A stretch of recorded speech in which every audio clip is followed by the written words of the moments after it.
All right, Jamie Sample. Jamie Sample's running the sound today. Thank you for being in the house. Good morning. Good morning. Good morning. For those of you that are standing, we welcome you. And the good news is there's a lot of seats right up front. They have your name written all over them. And it's like church, you know? You come up front, you get the goods here. Okay, so you all know me now, for those of you that have been with me for the ride for the last 6 years, and you know that today is my favorite day of the year. And yes, and it's my favorite day of the year because it's the one time it seems like that we have a chance to come together, to connect and reconnect, and catch up and talk about our summers and talk about our kids and the excitement and the enthusiasm for the year coming. So I just want to say thank you so much for being here and being part of our convocation this year. So here's to you. Let's give ourselves a big round of applause for coming back.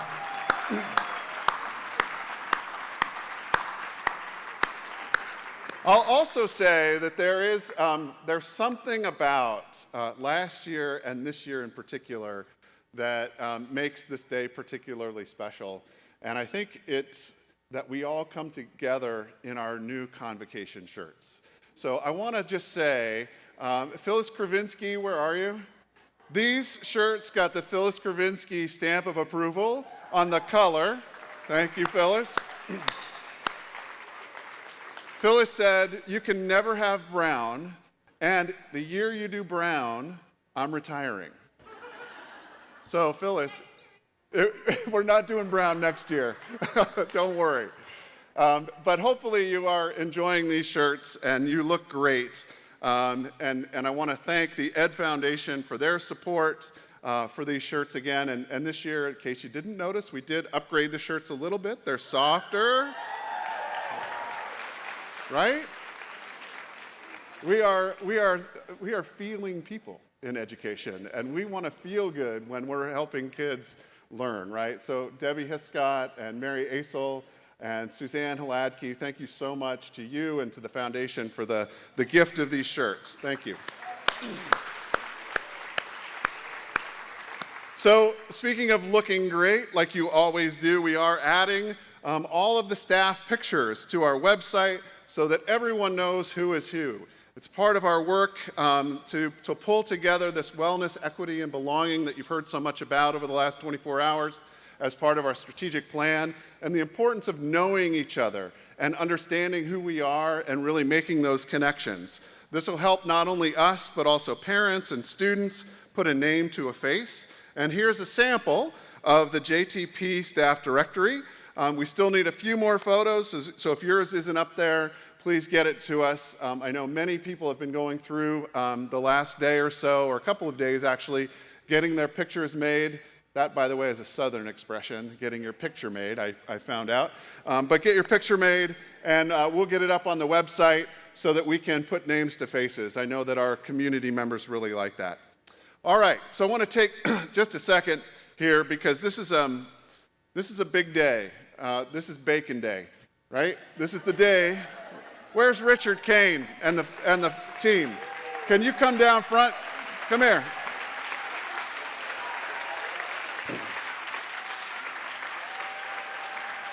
Come on, Cindy. Where's the rest of the team? They should be here. Come on, come here. Come down here. Come up here.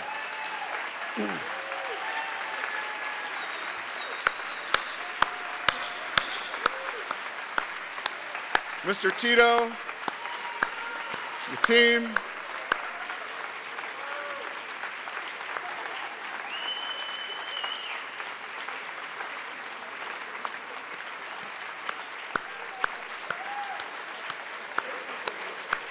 Let's give it up for the breakfast team.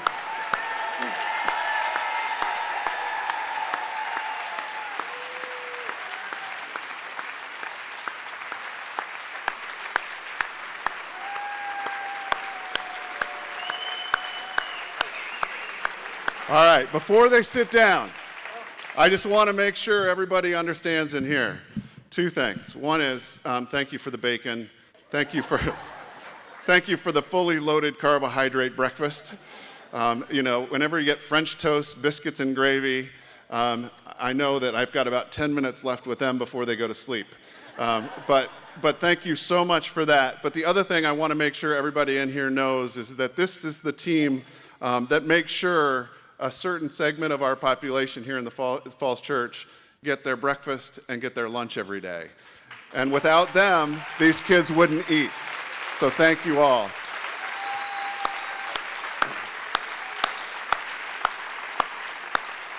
All right, you guys can have a seat. Thank you. You're the best. You know they make all their own food too, right? I mean, it's just amazing. Amazing what you do. All right. I also want to thank some of our sponsors and some of the leaders here in the City of Falls Church, and let's start with the Falls Church Elementary PTA. Secretary Lindsay Barnett is here. Lindsay, where are you? And there she is. Hey, Lindsay, all the way in the back. Thank you so much. Great to see you. I know Jessica Goodwin sends her regards as well, and we've got a great PTA team at the elementary. Meridian High School's PTA, Tara Villano is here. Tara, where are you? Woo-hoo! We've got Paige Griner somewhere for the athletic boosters. Paige, where are you? Yeah. Thank you so much. Beth Neal, where are you? Representing the choral boosters. Thank you so much. Lauren Hill, are you here, Vice President? Yes, Lauren, welcome. We're so glad you're here. Band booster extraordinaire, thank you so much for being here. Our Mary Ellen Henderson leadership team of PTA, is anybody here from them represent? They are on vacation and they are ready and readying themselves for a big year. So they weren't able to come today so that they could get their energy and get it ready. So they'll be ready to go next week. We are so fortunate to have these dedicated members in our community that do so much for us day in and day out. Yesterday, they were hauling Jason's Deli lunches in for us. They were providing food, providing clothing, providing shelter. All the universals of culture, it seems like, are given to us by the PTA and by our boosters and our SAOs. So let's give them another round of applause. Thank you so much.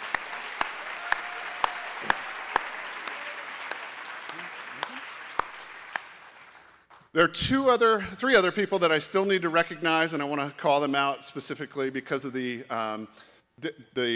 work that they do, and that is the Ed Foundation.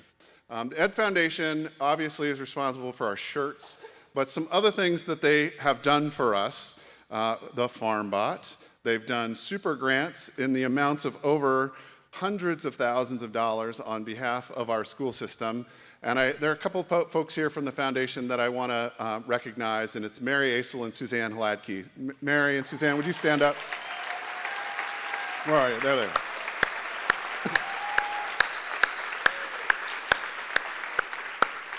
Debbie Hiscott is the executive director. You're going to get a chance to hear from her this morning to talk a little bit about some of the work that the foundation does. But we are so fortunate in the City of Falls Church to have such a giving community that really take care of us and in ways that are unique to the city, and I want to thank them. And last but not least, and I know anytime you start thanking people, you forget some folks, and I just want to apologize up front in case we did, but I want to just thank my partner on the general government side. We talk a lot about this as being one city. The City of Falls Church includes the City of Falls Church Schools, the general government, the city council, and the school board, and all of us make up the City of Falls Church. And my partner on the general government side is City Manager Wyatt Shields. Wyatt, where are you? Wyatt?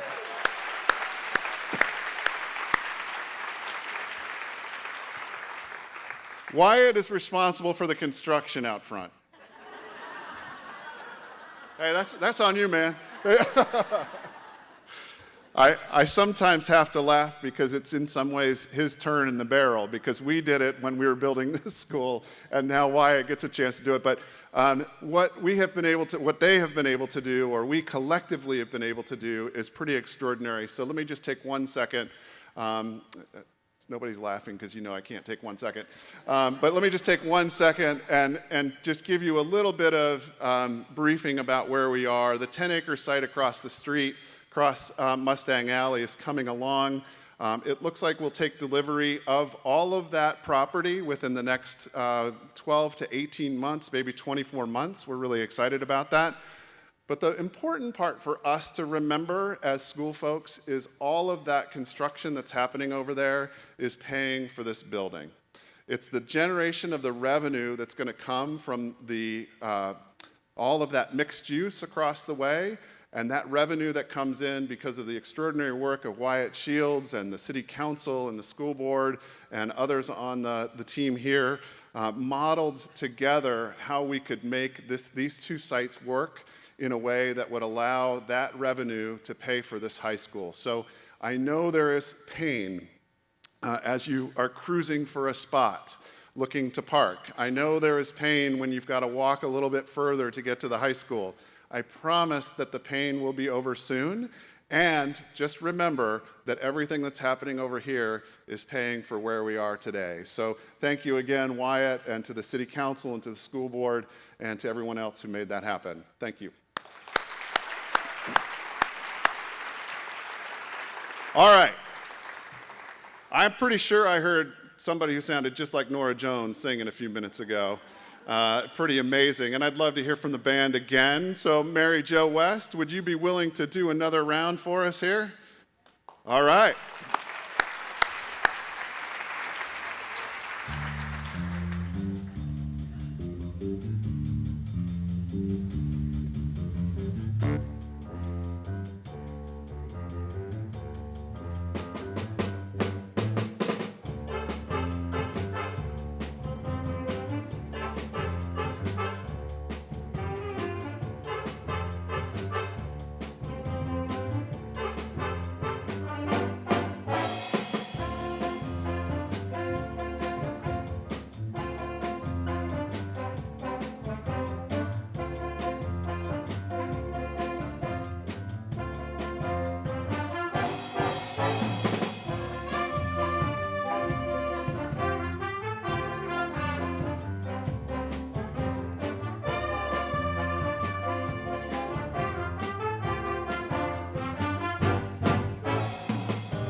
to come out from behind the screen so that you can see who they are. So come on out real quick. We want to see you. Come on.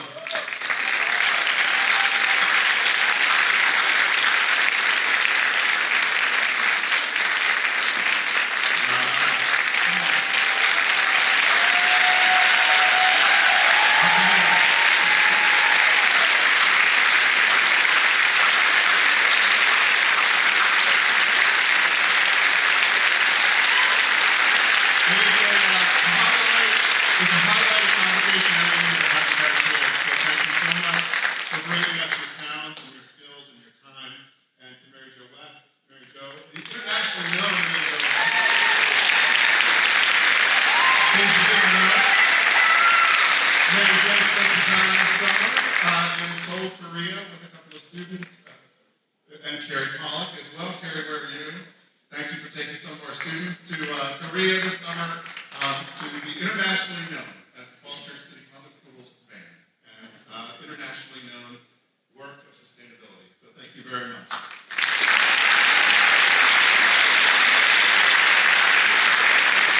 All right. We're going to give the band a chance. Let's see. Give the band a chance to clean up here. But I'm going to, as you know, one of the things that I'm not averse to is taking a risk. So I'm going to take a risk here. And last year, you might remember that we played Heads or Tails, right? Who won last year's Heads or Tails? Was it Nate Carter, if I remember? Who was it? Becky Creed won Heads or Tails. Is Becky here? Okay, she's not here, so we have a chance of the winner. But we're not going to play Heads or Tails. We're actually going to play Rock, Scissors, Paper. So you're like, how are we going to play rock, scissors, paper? Well, first of all, we're going to play rock, scissors, paper for a gift certificate to the Bake Shop.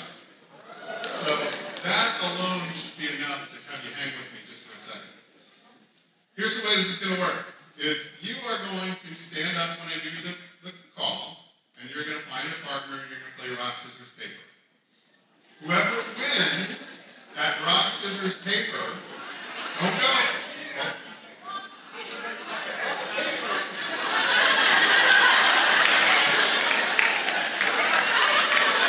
All right.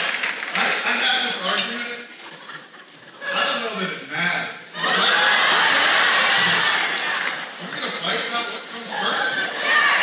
Okay, all right. Rock, paper, scissors.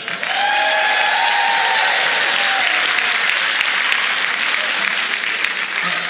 So we're going to play rock, paper, scissors. So the way this is going to work is you're going to stand up, you're going to find a partner, you're going to play rock, paper, scissors, shoot. And then you're going to, whoever wins, is going to go find another person who also won. And then that person they play, and then whoever wins goes to find someone else who won. And then you go on like that until we get down to just two finalists in this room. But here's the deal. This is where it gets risky, right? Well, this whole thing's risky. But here's the deal. If you've lost your rock, scissors, paper, rock, paper, scissors, you have a responsibility. And your responsibility is to cheer on the person that you lost to all the way through until the next person that wins. So ultimately, we're going to have two sides of this tale playing rock, paper, scissors, and half the crowd is going to be rooting on one person, and half the crowd is going to be rooting on the other. Do we understand the rules of the game? All right. So everybody stand up. Find a partner.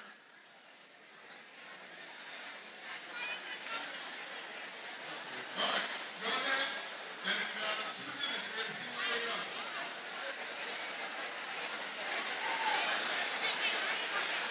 Remember to cheer on.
Angela Weston, let's move. Angela Weston, you guys. Come on.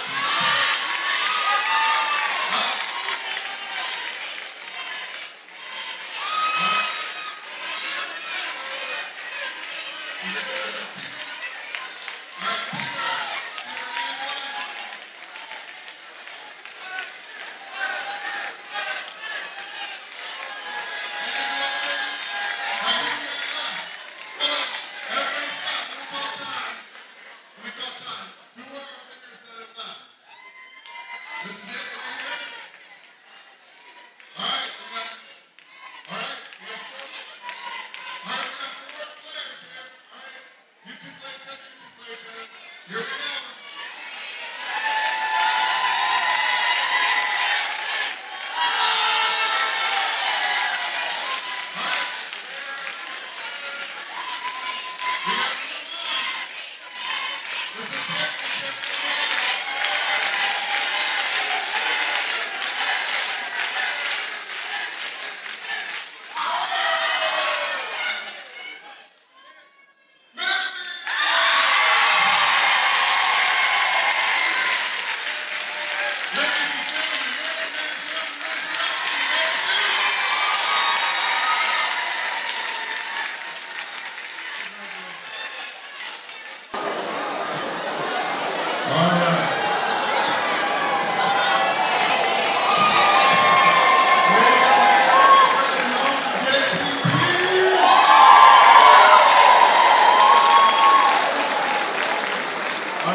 Thank you for indulging me and letting me take a risk. I think it's good to model risk-taking, right, as an IB division. I also want to thank Kish Rafiq for making sure that I say it correctly, rock, paper, scissors, and that it matters. Thank you, Kish. Appreciate you. Don't mess with Kish. She'll put you in a headlock. Take it down. All right. It's my privilege at this moment to invite a couple of people to the podium, and let me start by welcoming our school board chair, Ms. Laura Downs. Laura, come on.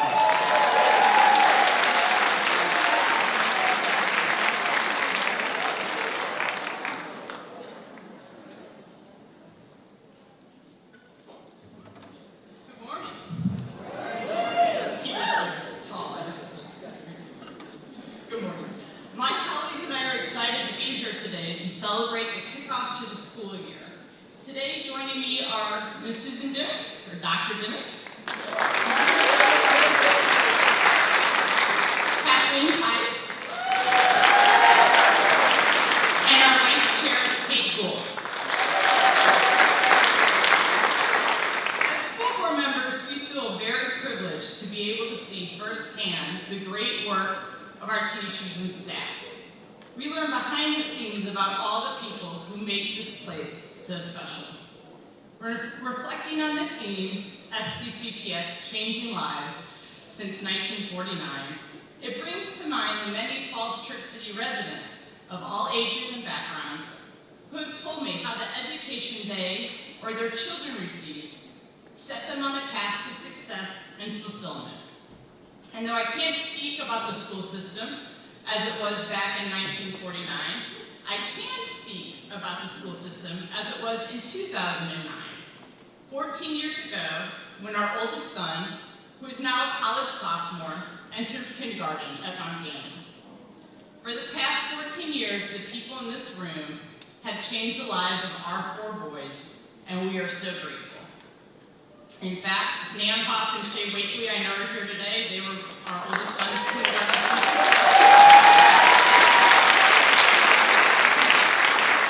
And our rock, scissors, paper champion, Mary Manzione, was a speech therapist for some of our kids.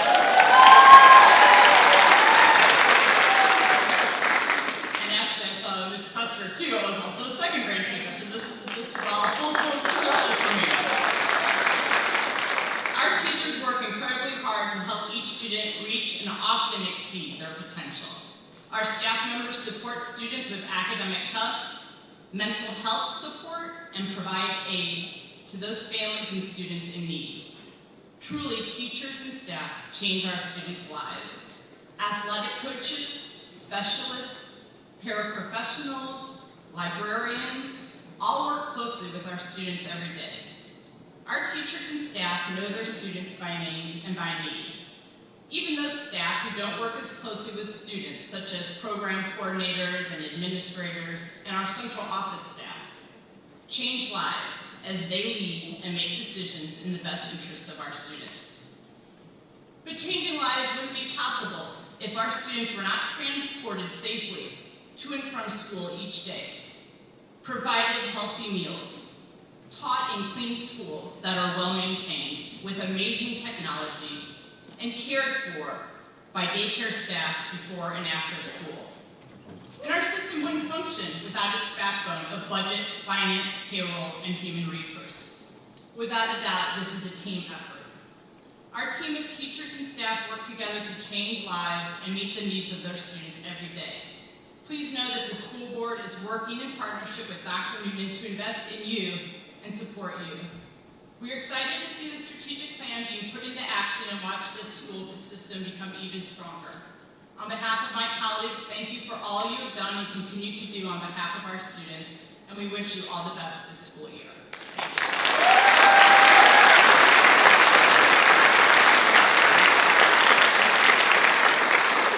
And I'd now like to introduce Ms. Pam Mahoney.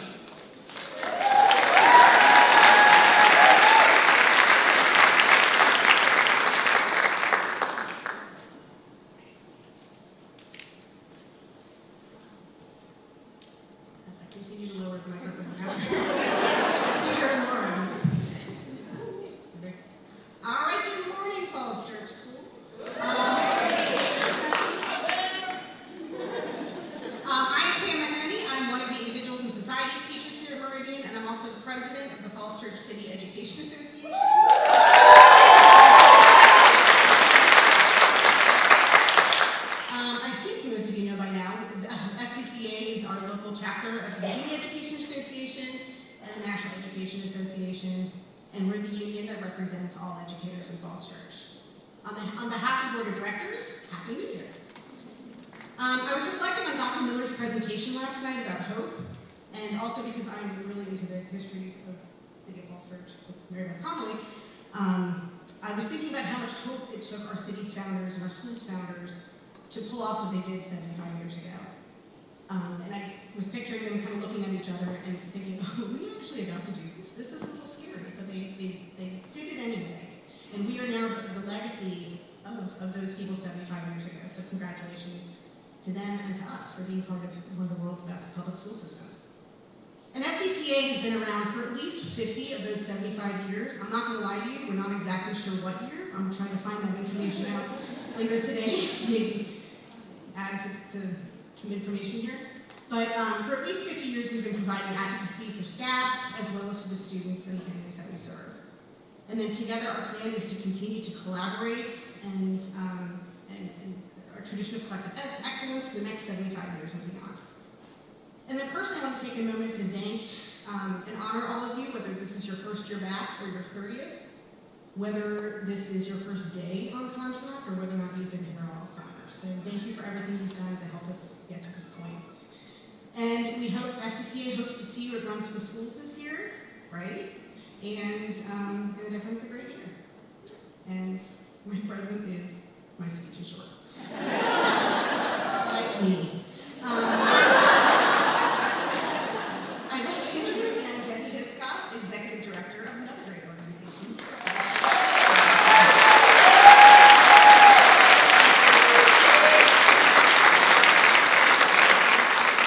Thanks, Sam. I also am short and have a short speech as well, so we can double down on that.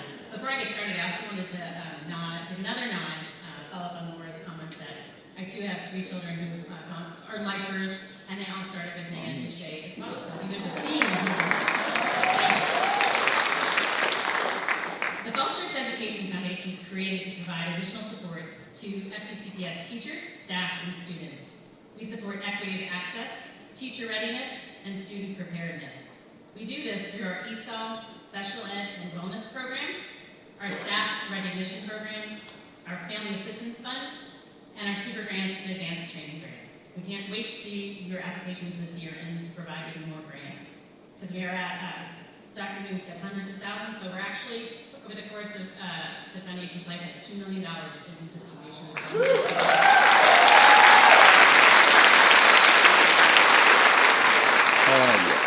We're pleased to support the FCCPS theme of changing lives since 1949. With our 10th year providing t-shirts, and yes, they're the softest ever. You all look great. We're also thrilled to see the FCF-funded translation headsets in use today, and hope everyone will make great use of them throughout this year.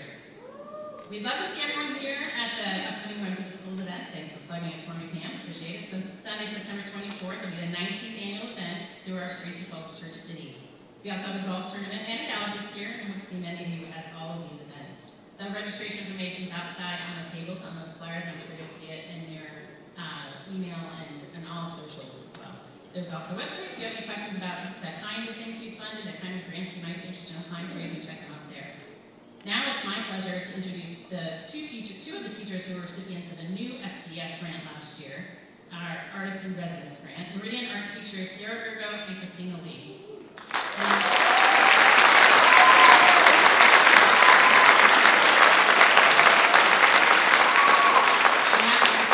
Directors and staff, we wish you a fantastic year, and we'll turn it over to Christine and Sarah.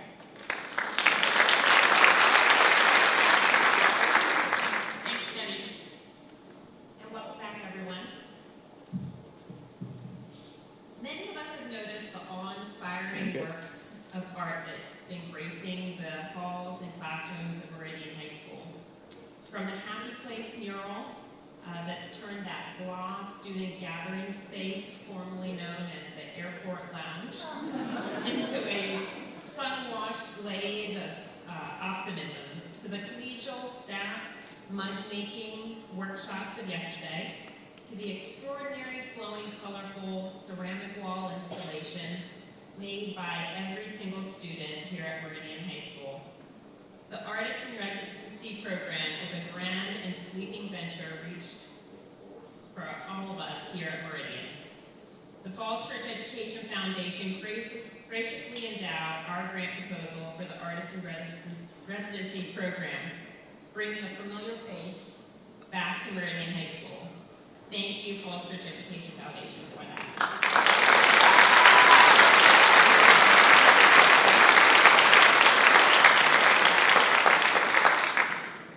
We are tremendously blessed to have the Falls Church Education Foundation support our endeavors.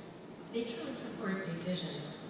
Knowing this, I'd like to encourage every one of you to consider nurturing ideas, big visions that you can use to build a grant proposal of your own. What would bring joy and community to your classroom?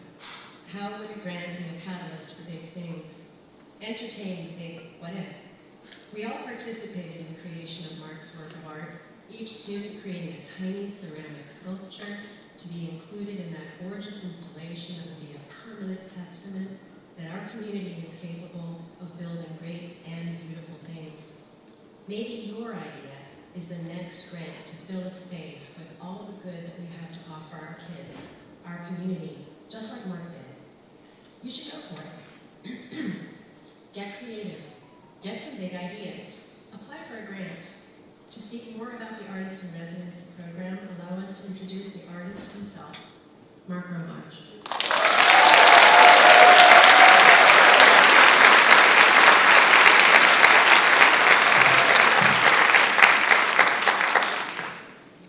First off, thanks to the Falls Church Education Foundation and Meridian Administration, and of course Sarah and Christina, for all your support and belief in this Artist in Residency program. It's the first time we've done this at FCCPS, and I've thoroughly enjoyed being back in this role. It's been great. I'd also like to thank my good friend Peter Schaefer, who helped me with the installation. And an artist residency allows the community to see the creation of an artwork right at hand. And I thank all the students and staff who participated in the making of the artworks. You embraced being part of the artistic process, which was a risk for some of you, and I appreciate and applaud you all for that. And thanks to all of you who encouraged me along the way, including the summer campers this summer who called down the stairs. You're doing a great job, keep it up. The goals of the residency included building community, collaboration across disciplines, equity in the scope of the people involved, and connection to each other and the natural world. There were 3 parts to the residency: abstract wall murals on the 5th floor painted by students, a ceramic sculpture on the 3rd floor that included participation of the entire school, including some staff, and security and maintenance and life skills. We tried to get everybody in there. And a clay mug workshop with the staff. The large ceramic installation on the 3rd floor is titled Through the Looking Glass, a murmuration of cellular life. The looking glass refers both to the microscope, science, and Alice in Wonderland, literature and the arts. The ceramic pods we made were inspired by pollen grains, as seen under the microscope, which are fascinating shapes with intricate patterns and textures. The microspores are seeds, a metaphor for the growth mindset we instill here at FCCPS. Also, the finished sculpture is installed on a newly painted green wall, the 3rd floor having a green color scheme for plants and nature. The composition of the sculpture takes the form of a murmuration, which is a flock of birds that swoop together kind of organically across the sky. The birds chirp or murmur to their neighbors as they fly, communicating the direction they take. I thought this also was an excellent metaphor for our school community.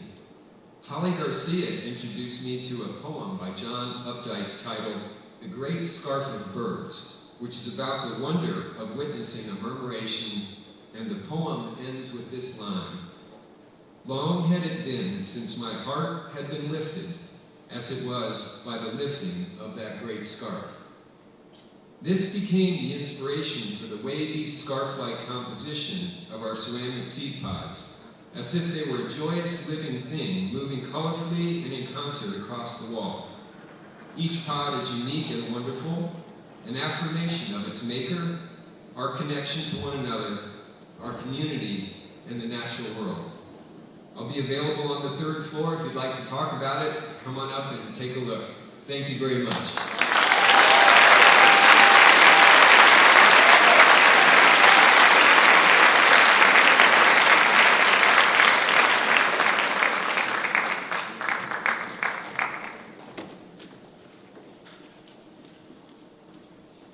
Good morning, everyone. I'm Mary Beth Connolly, the Director of Strategic Planning and Community Outreach. Today I'm here as the FCCPS historian. So how many of you have been on the bus tour? It's my very favorite thing to do. But today I'm going to do an in-house bus tour and talk about the history of the City of Falls Church.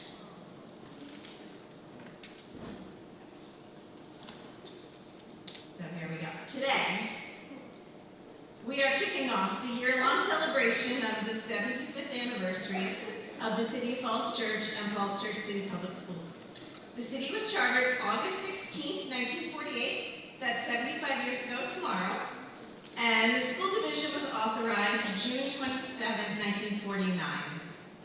This year is an opportunity to learn about our history, good times and bad. There's so much to be proud of. FCCPS, as you've heard and you know, is an excellent school division. We can claim many firsts and bests, but there's also some reckoning to do with the past because our city's founding came about during a troubled time in our state and country's history. The quote from Margaret Mead that's on the back of our new shirts is a really good description of how things happen in Falls Church. The small groups of thoughtful, committed citizens that change the world are here. And I'm going to go through a lot of history, and as I talk about them, think about who those people were who changed the world for us. We didn't get from 1948 to 2023 without a lot of struggle and work and commitment. Time and again in the history of the school division, these people have changed the world. In 2023, we're the recipients of a powerful legacy from committed people. And one thing that I'm going to do today is tell you lots of stories about those people. The story of Falls Church starts well before 1948, and with the commitment of each of us, it will extend far into the future. So backing up, before European settlement, This area was home to indigenous peoples who inhabited the surrounding lands for hundreds of years prior to European colonization, including the Piscataway, the Manawa, the Dogue, and the Nakachang peoples. And this is a picture that we use in Falls Church it's a reproduction of a watercolor of an Algonquian village that we think was similar to the settlements that were here. I'm not aware of any indigenous people descendants in this area, but I think there probably are some that we don't know about. Along with European settlers, there were enslaved people who lived and labored in and around Falls Church. And we know that Black Virginians experienced the horrors and dehumanization of slavery, segregation, and Jim Crow laws right here in Falls Church. They also built thriving communities with strong businesses, churches, and civic groups. Here's a group from Galloway United Methodist Church from the 1940s. This was right around the time that the city was founded, and Galloway sits right on the border, partly Falls Church and partly Fairfax County. The church is still a vibrant community on Annandale Road today, and they have a wonderful local history room. Falls Church is home to legendary activists like E.B. Henderson and Mary Ellen Henderson. The Tinner family, shown here in front of their home. There's Reverend Wallace Costner and so many other names. I won't go into all of them today, but you know I have them, and I'm going to share them with you this year. They pushed this community forward, making a difference in their time and extending into our time. So today I'm just going to focus on the history of FCCPS, and there's so much more, and I do promise throughout the course of this anniversary year to share all of that. In the 1940s, the Northern Virginia population boom began. Because of World War II, people from across the country came to this region to work in the military and the State Department. After the war ended, many veterans settled in the town of Falls Church, which was one of the few town centers in rural Fairfax County. And here's a photo of the intersection of Broad and Washington in that era.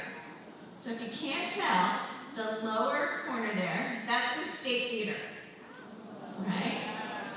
And going up to the right is Washington Street, and then Leesburg Pike is there. You can see that it's a town center, and there's farms all around. So the new residents were really excited to come to the nation's capital, but they quickly realized that Virginia, including Falls Church, was not as sophisticated as the places that they came from. Chicago, New York, Kansas, California. Fairfax County was not like we know it today.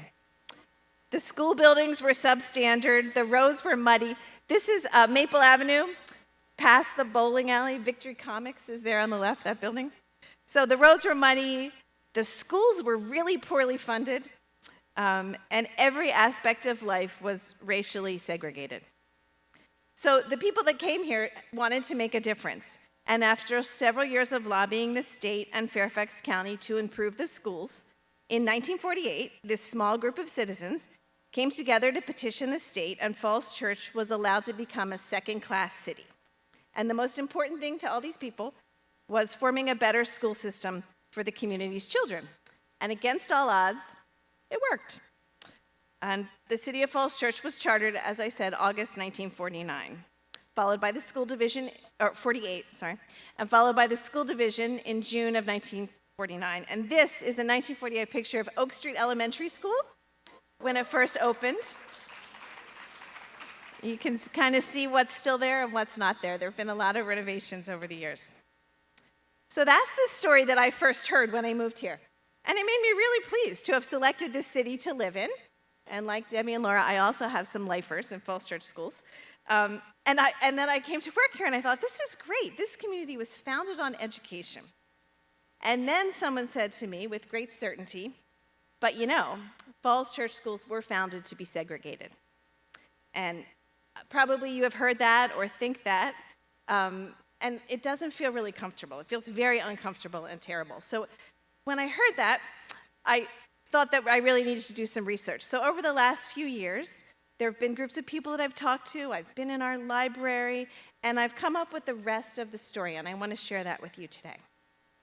It's a lot of information, so stay with me, and you can watch it afterwards, too. I did this on Friday to the principals and the leadership team, and they all said they need to hear it a second time. So this is your second time, and everybody else's first. Okay, so Virginia. in 1948, everything was segregated, as I said. All the schools, all the libraries, all the pools, everything. There was no path in those years for any aspect of life in Virginia to be integrated. The idea to create the city wasn't an effort to create a segregated community because unfortunately that already existed everywhere. In an oral interview, our local historian and Henderson family member Nikki Graves Henderson asked Jesse Thackeray, one of the school division founders and the namesake of our preschool, why it took until 1961 for Falls Church to integrate our schools. And Jesse's passionate answer was that there was just no way to do it in Virginia. The Byrd machine, which ran state politics, did not permit it. There was a state law until 1959 that any school that mixed white and black children would lose all state funding. And because our new city was small and needed to fund itself, they had to remain segregated in order to establish ourselves. And like all moves towards progress, some community members and elected council members and school board members were staunchly against change. And it took a while for our community to elect the right people who voted to make it happen. So when Falls Church separated from Fairfax County in 1949, the black students who lived within the new city boundaries continued to go to Fairfax County schools, and FCCPS paid tuition to James Lee School, Jenny Dean High School in Manassas, and eventually Luther Jackson High School right over in Merrifield.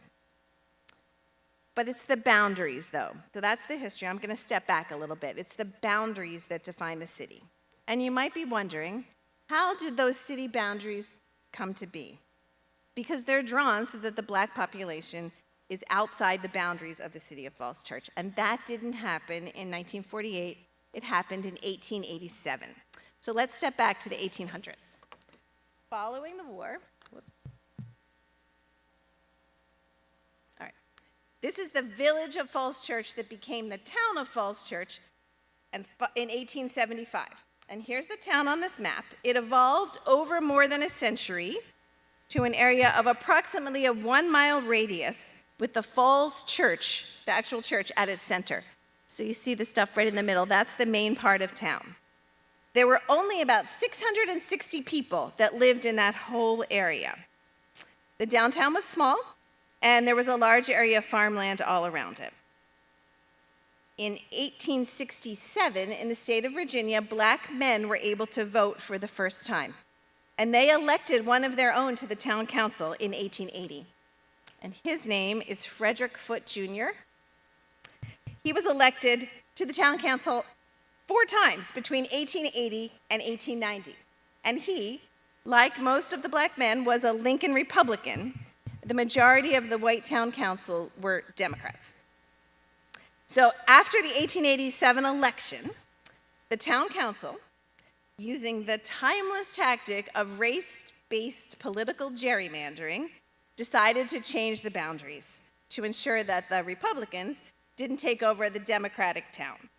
And they voted to move the town border to make sure that they retained their power. And my guess is that they realized that there were only 660 people voting, and Freddie Foote had been elected, and more people from that side of town could also be elected. So they wanted to hold on to their power. So that small group of people changed the world.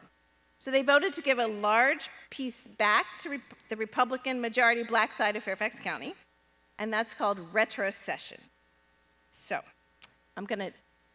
that's hard to think about, so here's some pictures. Here's the old map. That's Broad Street, as we know it today. That's Washington Street, Route 29. And along the side there is the W&OD Railroad. So that kind of looks familiar today. Here's the modern map of Falls Church City. So to orient you, we're sitting up at the top in that hook. That's the secondary campus. There's Broad Street. There's Washington Street. There's the W&OD now bike path. And when you overlay the two, you can see the chunk that was returned to Fairfax County, that was retroceded. So, the area in the lower left here, that's the area that was the majority black portion of town that was retroceded back to Fairfax County. And that decision still reverberates today. Many of the descendants of those families still live on their original land, most of them outside the city boundaries, but some are in the boundaries, and some of them are students in our schools. So in 1948 and 49, the people who founded Falls Church tried to get that neighborhood back because they realized that was kind of a bad mistake. Who gets rid of land? But the residents and Fairfax County both said no. No, thank you, not interested. So those boundaries, those are the ones we were stuck with. And they stayed the same until 2014 when this campus was added on. So that hook at the top, we added in 2014. So those 1887 people did change the world, not necessarily for the better. All right, now I'm going to jump forward again, back to 1948. All right. So now I've got a list of lots of firsts and bests that we have inherited from the people that founded the City of Falls Church. So let's start with the 1920s and 30s and 40s. There was a teacher known as Miss Nellie, and she led the Falls Church Colored School. We know her better as Mary Ellen Henderson. And this is young Miss Nellie. These are her students at the James Lee School. And Mary Ellen identified the terrible conditions endured by her students and petitioned the Fairfax County School Board for better facilities. It took 20 years, a lot of letters, strategic partnerships, and an extensive data study of funding inequalities between black and white schools, but she did it. So here they are on the opening of the new school. These are the teachers, the committed women who really did change the world. Mary Ellen's right in the center, wearing a fur and gloves. And then here's a newspaper article from that day, and that's showing on the left is the new James Lee School, and on the right is the old James Lee School that was substandard. And the new James Lee School is still there today. It's now James Lee Community Center on Annandale Road. So jumping ahead to 1961.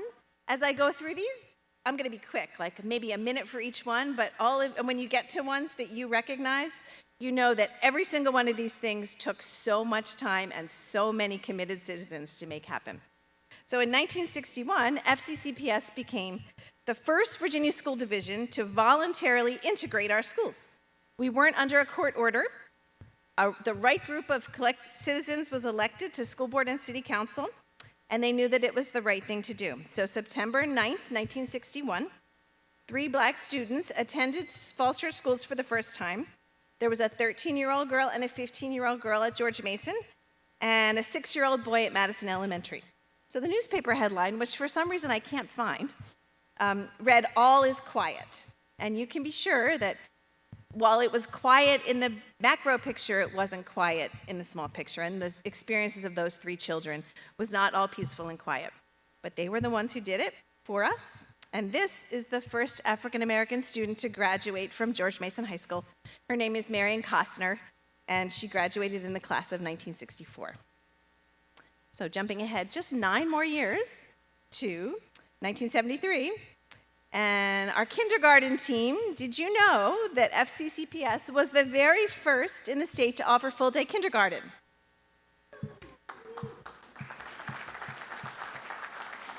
And we don't even think about that today. We just have this great program, but we inherited that from the people who made that happen.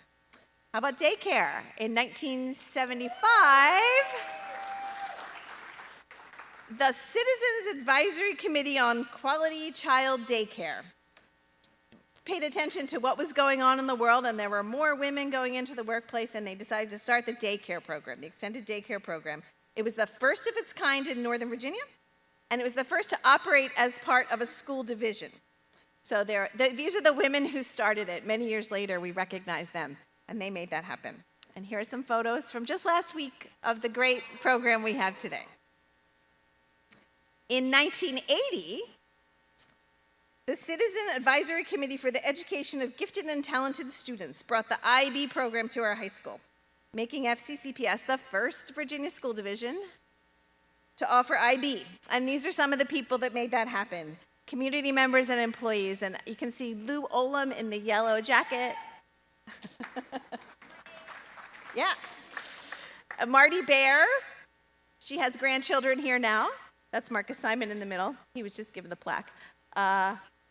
Chet DeLong, whose grandchildren and grandchildren went to Falls Church schools, Warren Pace, who was the superintendent at the time, and Gretchen Snyder, and there are some Snyder grandchildren in our schools too. And then on the far right is Nancy Sprague, and she was the employee of the central office in the schools who was really influential in making sure that IB came here. And the Nancy and Steve Sprague Fund is who funds our t-shirts, because Nancy really was committed to professional development and growing our school workforce. All right, so here's our IB program today. All right, jumping ahead to 1992. Inclusive special education is something that came to Falls Church in 1992. And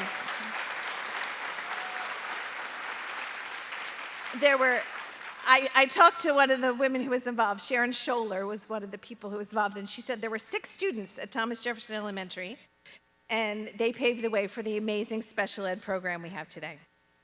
In the 1990s, FCCPS, the Falls Church area, had a large influx for the first time of immigrants from El Salvador, Guatemala, Bolivia, Venezuela, and that was really the start of our ESOL program as we know it today. So cheers for ESOL. We're getting into the 2000s now. In 2004, the Falls Church Education Foundation was founded. And again, we kind of take it for granted, but it really was like 5 or 6 people that got together and said, how are we going to, we need to do this, and they made it happen. So from the wisp of an idea to a powerful force, as you already heard today, and they bring us great events like the Run for the Schools, the gala, to pay for things like those beloved Kimojis at Mount Daniel. In 2004, is that 2004? Oh, 2004. We opened Mary Ellen Henderson Middle School, opened in 2005. And that was the start of this huge building program that we've done in Falls Church. And in the last 20 years, every single building where we educate children and where we work has been renovated or rebuilt. And that was a focus of the school board and the city council over those years. So that is just amazing that we're sitting here in this building, because in 2004, you would never have imagined that it was possible. And the maintenance team and the custodians have taken really good care of those buildings, so thank you for that.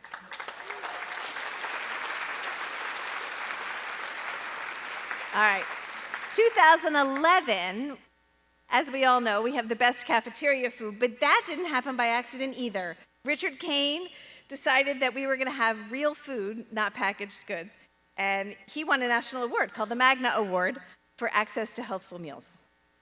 Jumping ahead.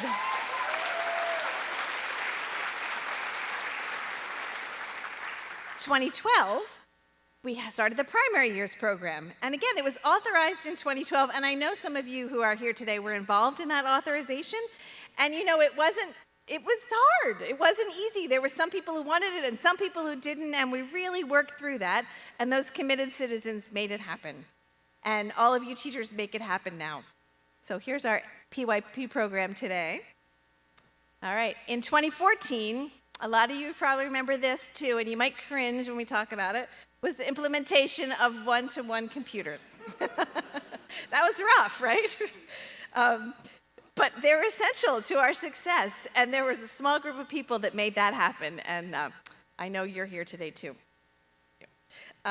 So having one-to-one computers in the classrooms helps us every single solitary day, especially in 2020, when we were well-positioned when the world shut down to be able to continue educating our students, because we started online learning sooner and better than anybody else. In 2016, we have the Middle Years program, was authorized at the middle school. Another group made possible by thoughtful, committed citizens. 2017 was a big one. This was the referendum to vote to put money towards the high school. So, you see, this is my school bond referendum tally chart from the watch party. I still have it in my office. Debbie told me to throw it out, but it just means I can't. So a small group of committed people pushed through 2 referendums to make this happen. And if you look at the yes votes, it's 3,636 people voted yes, which was 64% of our population. So that's who made this happen. And we are so grateful that they did. So jumping ahead to 2021, Here's the ribbon cutting at our new high school and secondary campus, and that's some of the committed citizens who made that happen. Also in 2021, we had a small group of citizens who came to the school board and asked the school board to change school names. And many people in this community were involved in that effort, and they convinced the school board to change those two names. And we also committed as a community to keep learning and teaching the history of our community more fully. So this is an attempt to do that for all of you. In 2022, we started our sustainability program is existing, and we made a big effort starting in 22 to push that forward. And there's some of those committed people who are making that happen, and I think that's going to extend to other schools more fully this year. In 2023, we're almost there, but there's a lot that happened just in the last 6 months. 2023, we've got transportation. We have electric school buses now. And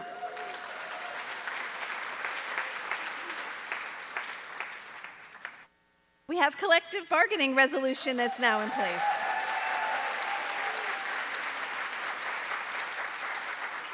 And I hear that if things go as they are, FCCPS is on track to be the first collective bargaining, to have the first collective bargaining agreement for certified and non-certified staff in the state. So once again, we're the first.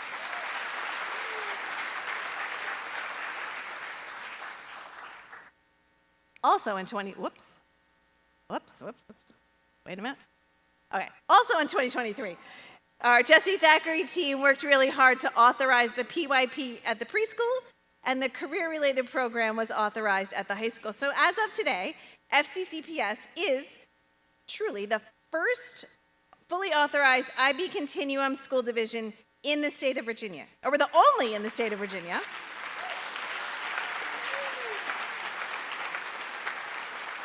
And we're just one of 8 in the whole United States.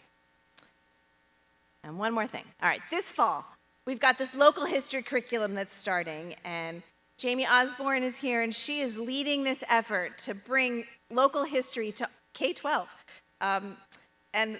so that our kids can learn more about the committed people that made changes in Falls Church. Like these kids did. Last year, they went to see the Tinner Hill History Memorial, and this is 7th graders. So that is a lot of firsts. And I just feel like this powerful legacy of committed people, they're the ones that came before us. A lot of us weren't, some of us were born here, right? Some of us went to school here, but a lot of us weren't. We came from other places too, just like those people in the 1940s. But it's safe to say that we've now inherited the DNA of committed citizens who changed the world. So out on the screens, I hope you noticed that there were some bios of the anniversary employees. We're going to try to do that for every single solitary one of us this year so that we can all know who are these people, who are the committed citizens, and how are we going to change lives? Because I know we're going to change lives this year as well. So I'm really looking forward to a memorable anniversary year, and I will be back throughout the year to share more information for all of you. Thanks.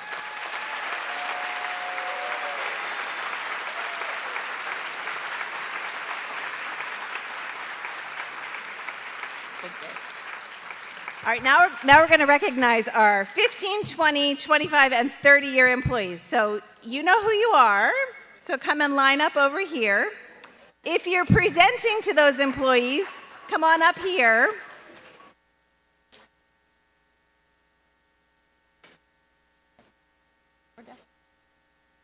Oh, yeah.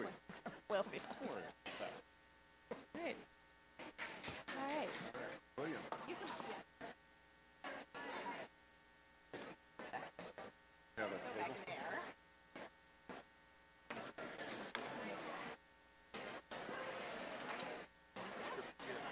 Script is here with your name on it. All right. Nice job. Thank you. Yeah. Thank you. Thank you. Is that good? Oh my gosh.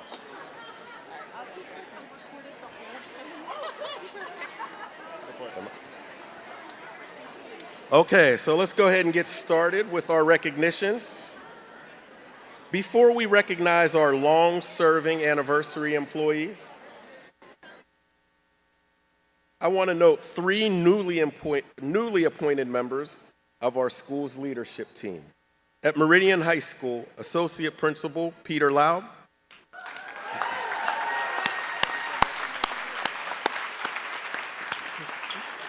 Peter, come up so the folks can see you. Peter Laub. At Mary Ellen Henderson Middle School, Associate Principal Steve Pickering.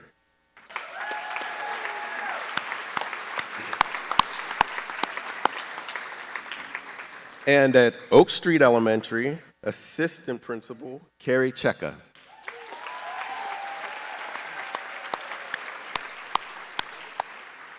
This is Principal Doherty, but she hired Carrie Cheka, so thank you for that wonderful recommendation of that appointment. Okay, so thank you for that, and you all may go ahead back. All right, we will be recognizing the 15, 20, 25, and 30-year employees on the stage. You can use your QR code that's in the program to see all of the 5 and 10-year anniversary employees. Congratulations to all of those employees, and thank you for your service and dedication to FCCPS.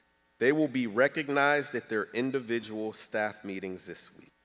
First up to speak is Mr. Peter Laub, Associate Principal at Meridian High School.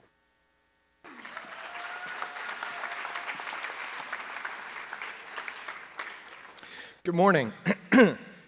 It is great to be here as the Associate Principal of Meridian High School. I would like to begin by recognizing 3 15-year employees. First, we have Surabi Dobal, a special education paraprofessional. She's worked with the littlest students at Jesse Thackeray, and now she is working with our biggest here at Meridian. Surabi is always calm, patient, and encouraging as she connects with our students. Congratulations, Surabi.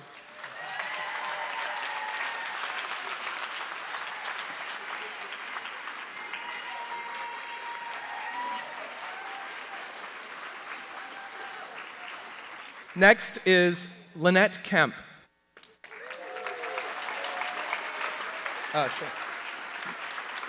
Lynette, who has performed a variety of roles at the high school over the past 15 years. She has a new role this year as Administrative Assistant for Student Services. Sooner or later, every student in the school comes through the Student Services Suite, and Lynette, with grace, kindness, and patience, will be there to greet and welcome each one of them. Lynette began as a faithful aide in the library, or the Irvin H. Schmidt Media Center, it's for the local history, Mary Beth, in the old George Mason High School. She is also a parent and longtime Falls Church community member. Lynette has invested her love and care in Meridian, and we are richer for that. Thank you, Lynette.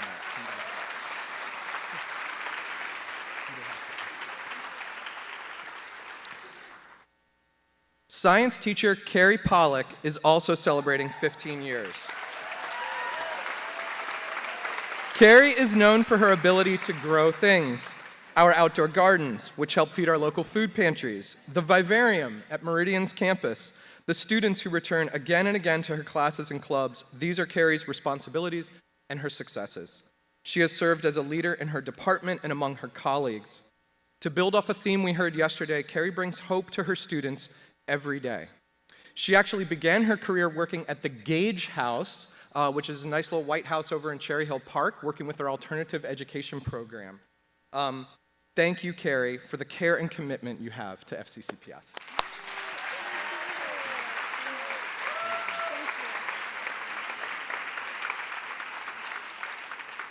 Next, we'd like to honor Chris Capanola, Coach Cap. Our senior high school PE teacher is here celebrating 20 years with us at Meridian/Mason. There are at least a few of his former students, players, who are out here today, I think. His Mustang coaching days actually predate his employment here. He has coached football, baseball, and most notably a 20-year run at the helm of the boys basketball team, taking them to 6 state tournaments. Coach Cap is well liked by his students because he treats them with kindness and fairness. Being a PE teacher takes a lot of patience, and Cap has that in spades.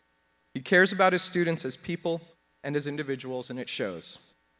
Also, as a lifelong Buffalo sports fan, he knows how to preserve through hopelessness and bring hope to those that he works with. Congrats.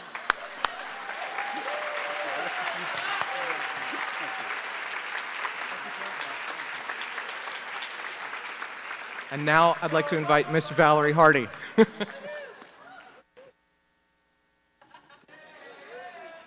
That's awesome. Hello, everybody. I'm Valerie Hardy, head of secondary schools, and it's an honor to recognize some of our staff from both campuses. So celebrating 20 years of service, our beloved athletic trainer and fellow Tar Heel, Vicki Gallagher.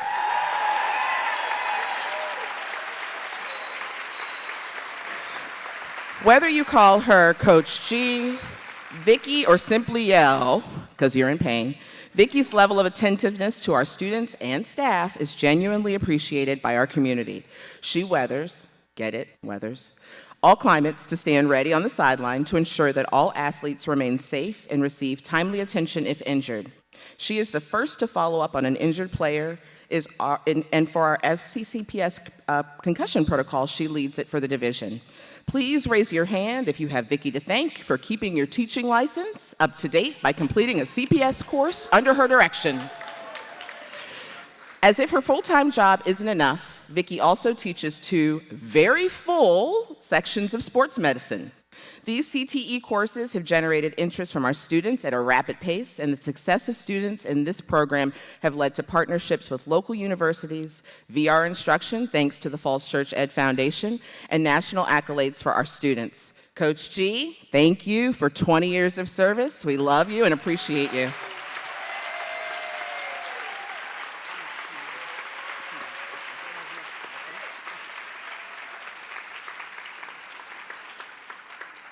We have a 25-year employee coming to the stage, language and literature teacher, Brian Walsh.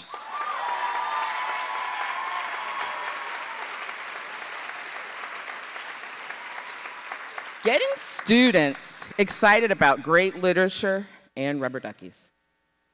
Brian started 25 years ago as a super sub, and then quickly a paraprofessional and transitioned to a full-time English teacher. Brian is a consummate colleague. He always asks how you're doing, how your family is doing, where your kids are, and about the concert you went to or the game you watched. He and I have an affinity for college basketball for sure. Go Heels. He always cares about your personal well-being. Professionally, Brian has taught every grade level of high school English and some middle school, and sometimes in a pair of cleats. Brian connects with students through his love of music, word games, sports, and making tie-dyed Grateful Dead t-shirts. Brian, thank you for 25 years of dedication to our students and our community.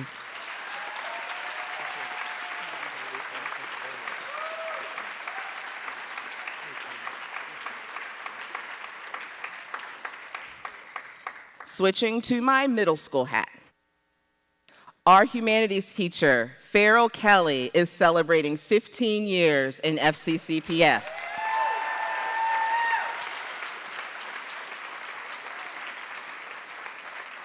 Chances are, you may have heard Farrell before you've seen him.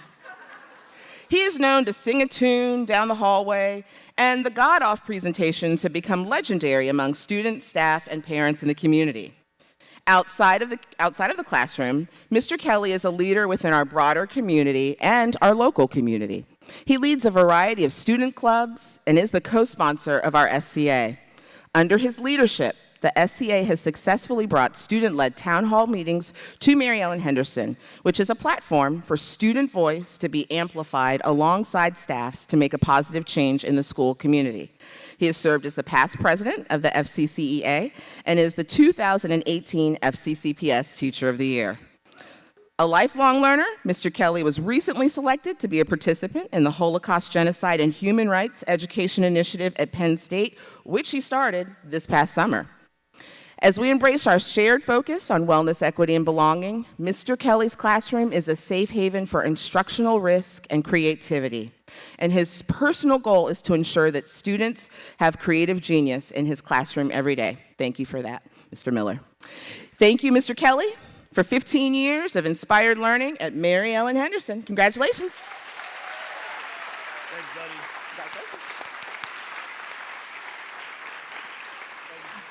Up next, we have Mr. Pickering. Well, hi, I am tall. I'm Steve Pickering. I'm excited to be here for my first FCCPS convocation. I get the pleasure of recognizing a Mary Ellen Henderson teacher who has served our middle schoolers for 15 years, Leah Partridge.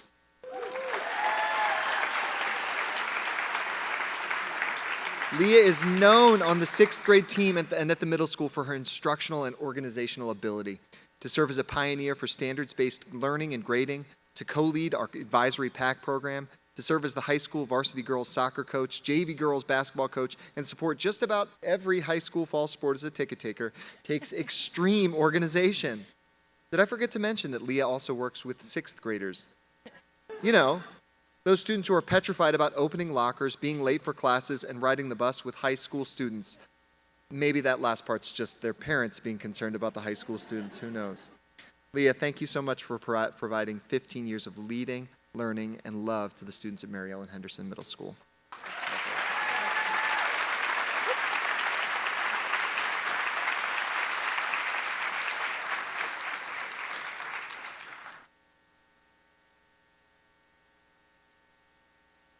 Good morning, everyone. My name is Eduardo Molina. Welcome all to Falls Church. It's nice to see you all.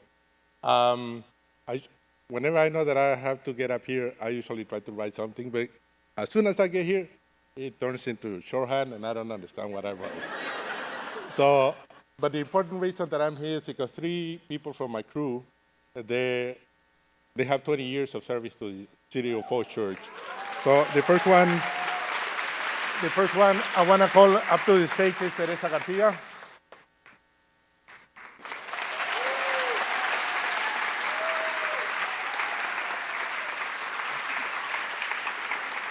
Teresa has been with us for 20 years. She's worked at George Mason High School. Then she worked at Meridian, and now she's working at Falls Church. So whenever you see her, she's the one responsible for your clean classrooms and making sure that you have a nice room every morning when you get there. So Teresa is here right there.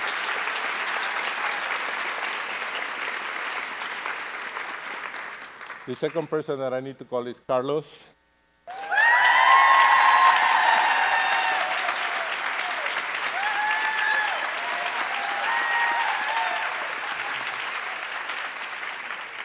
Carlos also been working with us for 20 years, and he's worked at TJ, Oak Street now. And now he's been since a few years back, he's been a Mount Daniel. So he used to work over at TJ in the evenings. Now he's the custodian over at Mount Daniel in the mornings. So look at him. If you need anything, he's the man to call, all right?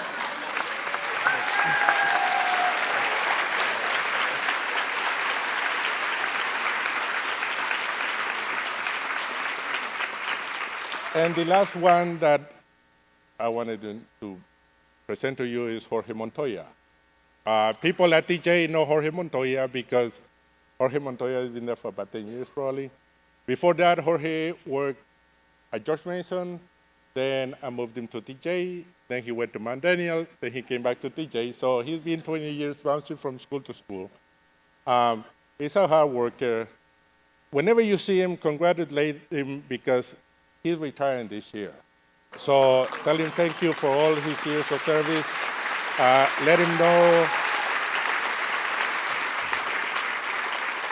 Let him know all the good work he's done through the years for the school, for the city of Falls Church.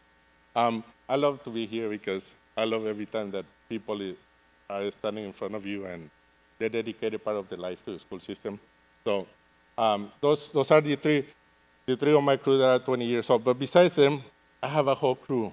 Can you guys stand up, mi gente?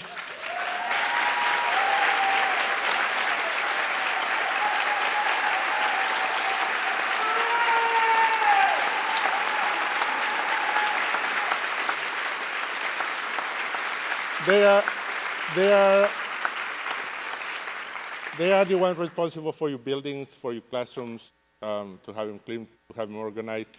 I want them to create a relationship with you guys and work together. So whenever you see them, tell them, muchas gracias. It's easy. Thank you.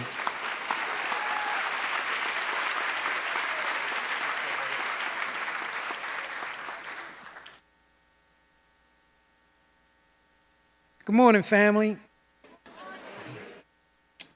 I am so proud to be up here. I'm always amazed by my staff. They do an excellent job, and we felt all the love this morning that you guys were giving us.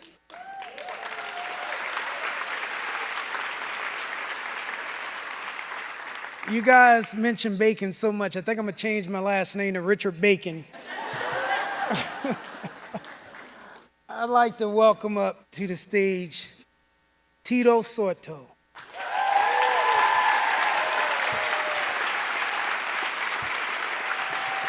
Come on. Tito has been here 20 years. That's a long time of dedication. And for most of you that don't know, we cook most of our food from scratch, about 80%. We also provide food for the backpack program for families who need food on the weekend, and Tito is a big part of that. So Tito is one of the happiest people that I know. He started out over here at Mary Ellen Henderson, and then I sent him over to Mount Daniel, and the kids made it even bigger, his happiness. He's always got a smile on his face, and he's always willing to help out. And I'm gonna ask one little thing from all of you. If you can just say, for me, great food, Tito, I would be happy. One. Okay, let's try that again. This side got it right. This must be Mount Daniel. So I'm gonna say on 3, 1, 2, 3. Thank you very much.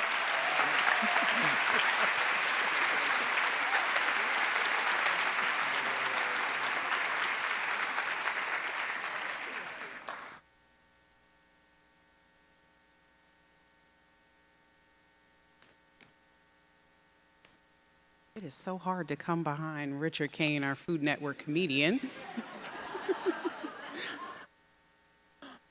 However, I'm glad to come behind Richard Kane because I have the honor and the privilege to be able to celebrate. Oh, again, my name is Amanda Davis, Director of Early Childhood, and I'm here to celebrate, and I'm proud to work closely with Allison Klink.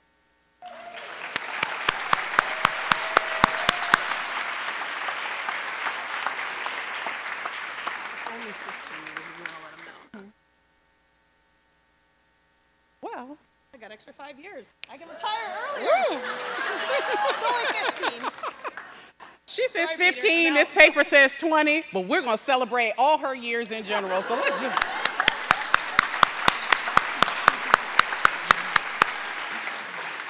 Allison is not only the special education administrator at Jessie Thackeray Preschool, she's also the special education administrator at Mount Daniel.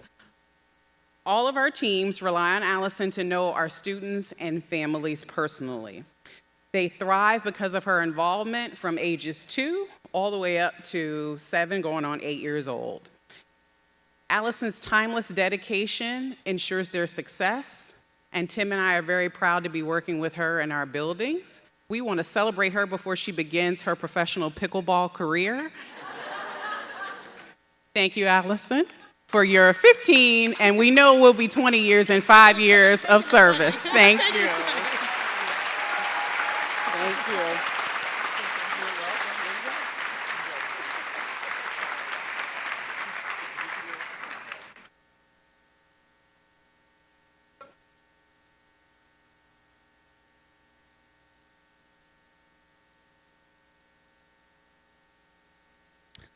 Good morning, everyone. I'm Tim Kasich. I'm the principal at Mount Daniel, and we have a few honorees today that I'm so excited to share some information with you about and to recognize. First, with 15 years, is second grade teacher Julie Custer.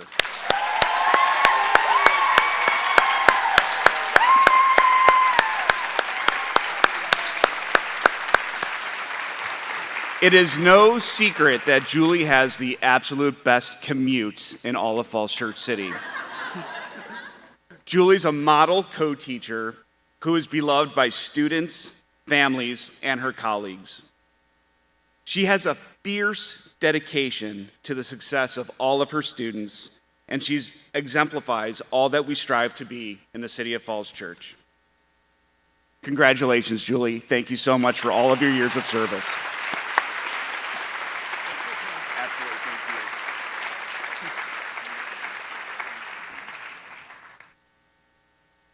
you.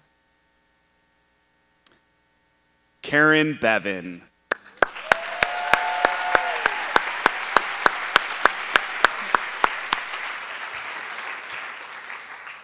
Someone once described Karen to me as a human hug. Her children are welcomed each day into one of the warmest classrooms that anyone could hope for. She's an outstanding member of a legendary kindergarten team, and we are so happy for her 20 years of service.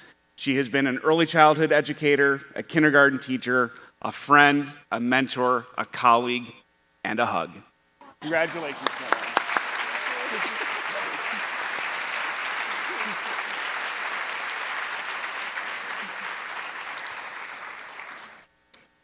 Kim Tanner.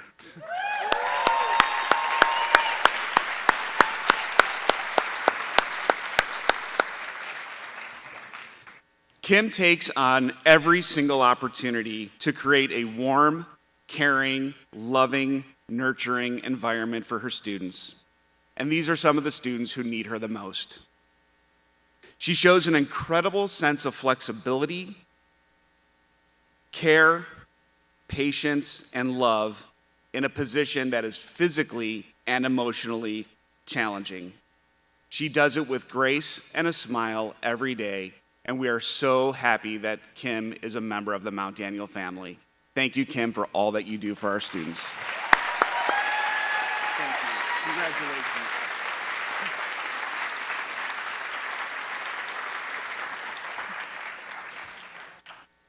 I'm going to invite Kareem Doherty, principal of Oak Street Elementary, to join me so that we can together recognize the 20-year employee, Julie Huber.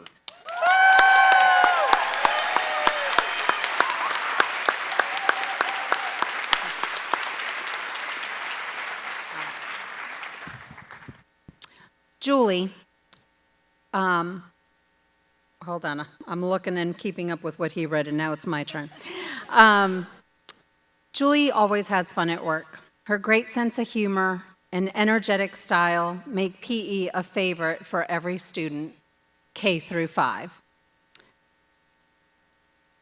She gets to know our youngest learners, and she sees them all the way through their elementary journey.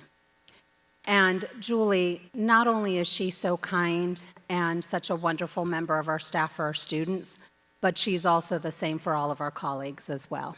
Congratulations, Julie. And I'd just like to add one thing. So Julie drives back and forth between Oak Street Elementary and Mount Daniel. That's an easy commute, right? Oh, I'm sorry, they shut down Oak Street. Just use Spring. Just use Spring is fine. Oh, wait, there's construction on Spring, so just head over to West Street. Oh, wait, there's a little bit of construction on West, too, but just, whatever you need, we're here for you, Julie. Thanks for all you do.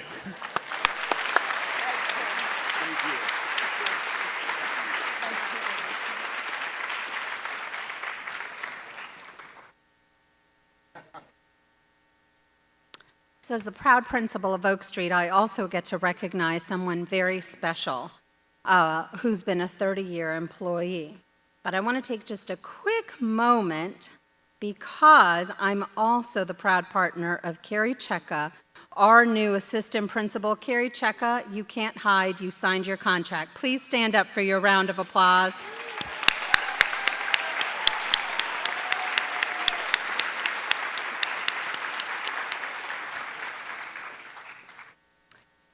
So this Oak Street employee is being recognized for her 30 years, and something you need to know is it's really quite special that we're recognizing her after Mary Beth presented our history, because this lady is a history buff. Lisa Allen, our queen of 4th grade.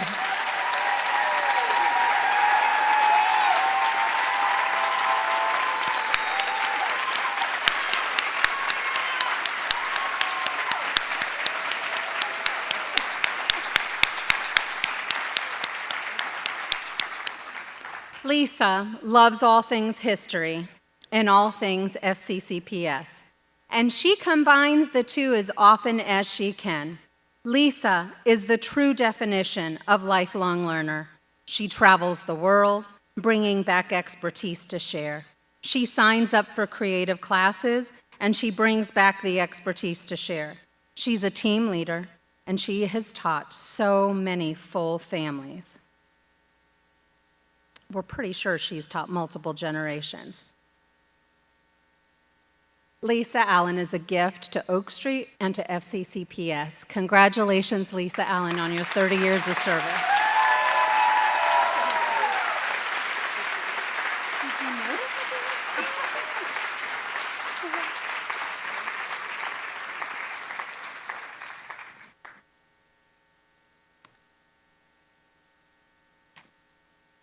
I'm Kristen Michael, the Chief Operating Officer, and we have 2 operations employees who are based in central office who are celebrating anniversaries.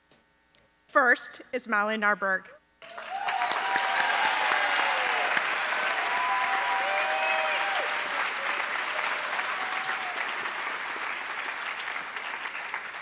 Molly has been with FCCPS for 20 years. Molly started at TJ and then made her way to central office. Molly is meticulous in taking care of all things licensure, and I know that a lot of you in this room are so grateful for her work on helping you get your license paperwork to Richmond in time and getting your license renewed. Molly is integral in working with all of our new employees, and we wouldn't be here today without all of her help getting people fingerprinted and hired to get them on board for today. So congratulations, Molly.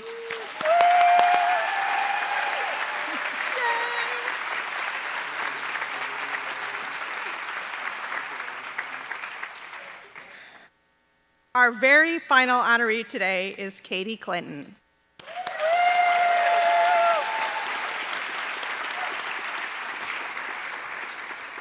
Katie Clinton has worked for FCCPS for 30 years, but Katie truly is a lifer. Katie grew up here and attended all of our schools before leading our wonderful extended daycare program. As Eduardo Molina pointed out, Katie Clinton was also here to celebrate the 50th anniversary of FCCPS. Under Katie's leadership, the daycare program has hired amazing caring people, and it has grown to meet the needs of our working parents and community. Congratulations, Katie. You are so integral to FCCPS. Thank you.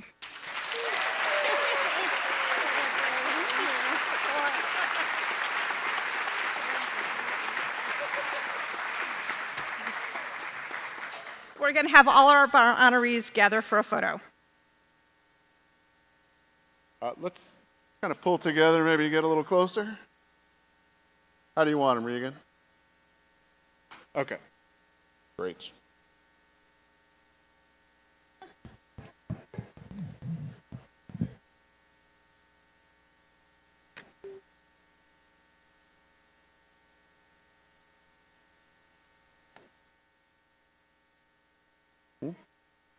Well, after.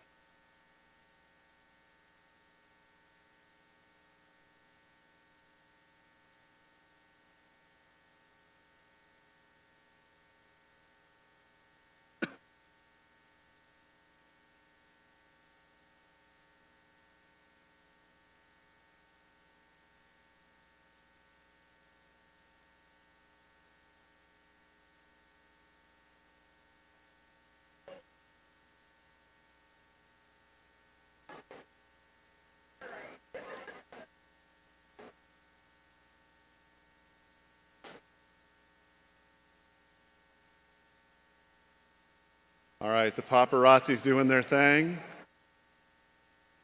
We have an amazing tradition here in the City of Falls Church where, yes, let's give them one more round of applause.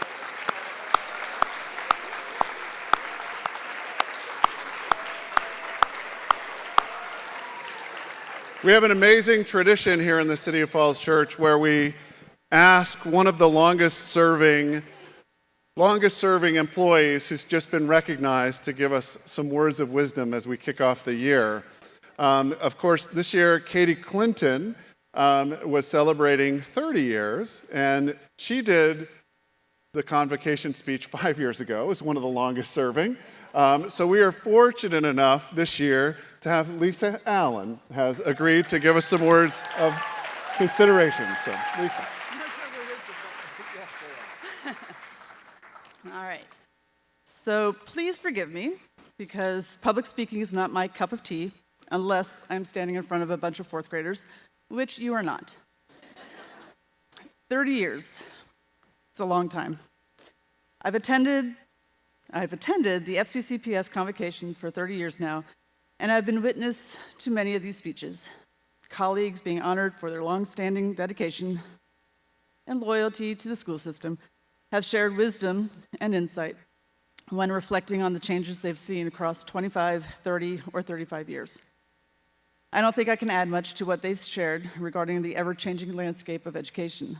So instead, I'm going to focus on what hasn't changed in FCCPS. What hasn't changed are the parents of Falls Church. Unfailingly involved and supportive, our parents can always be counted on to show up. They show up as volunteers, they show up to celebrate us, they show up to do the work of supporting their children, and they show up at our weakest moments with kindness and caring. What hasn't changed are the students of Falls Church. They come to us prepared and open to the idea of learning. They walk down whatever crazy journey we lead them on. They grow and they change and they ask questions. Lots of questions. That's for Tayson. And they fill our rooms with laughter, ideas, debate, and challenge. And if you're as lucky as I am, sometimes our students come back to Falls Church and become our colleagues. You just have to be here long enough. Shout out to my former students. What hasn't changed are the resources with which we are blessed. Our shelves, closets, and buildings are filled with basic supplies, as well as professional development and the curriculum we need to enrich and engage our students in learning. The Falls Church Education Foundation is a fabulous source of funding to attend classes or conferences like the Teacher Institute of Colonial Williamsburg, a personal favorite, or to celebrate innovative ideas, as well as celebrating excellence in education. What hasn't changed are our colleagues. We are all surrounded by amazing people on a daily basis. People who are accomplished and knowledgeable, people who demonstrate skill, talent, and creativity, people who share materials, ideas, and time, people who celebrate with us and commiserate with us, people who look out for their teams. Many of my colleagues have been a large source of support throughout my career. Some of these people who have been my biggest cheerleaders have also become my lifelong friends. When it comes right down to it, it's what hasn't changed in FCCPS that has kept me here for 30 years. And it's what hasn't changed that is the heart of our school system. For that, we can all be grateful. Thank you.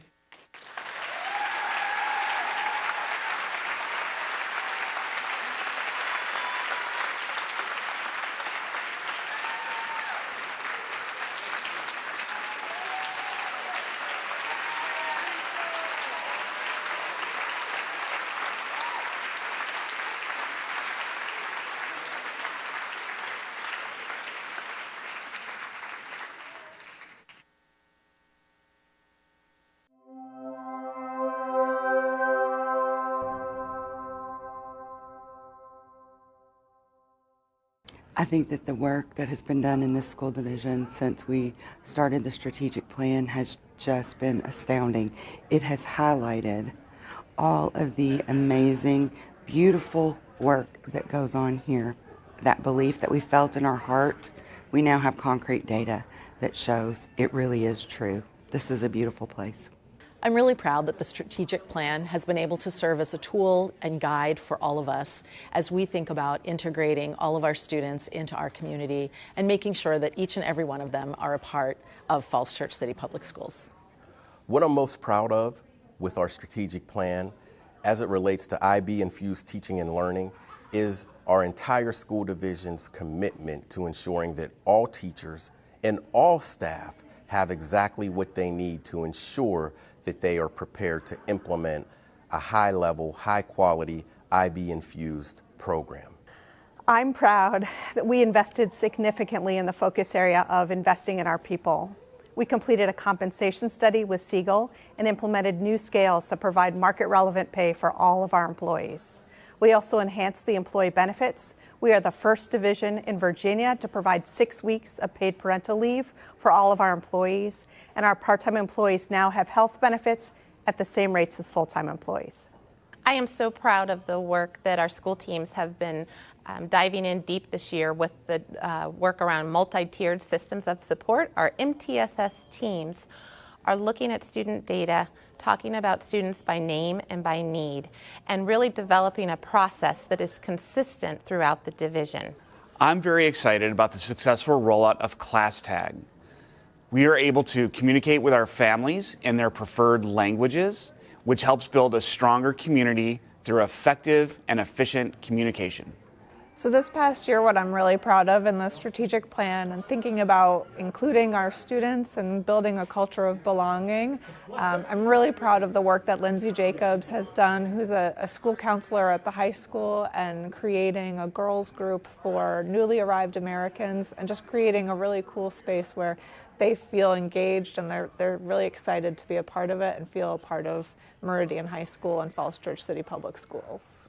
One of the things that exists right now that did not exist 1 year ago is that we have a website that is specifically in existence in order to highlight what we've done and also what we've not done and what we're in the process of doing. And when you look at that website, you look at some of the videos that we made last year highlighting the work that's being done across the division, it's hard to conclude anything other than this is a lot of forward movement and we're doing a lot of good things for hopefully a lot of people.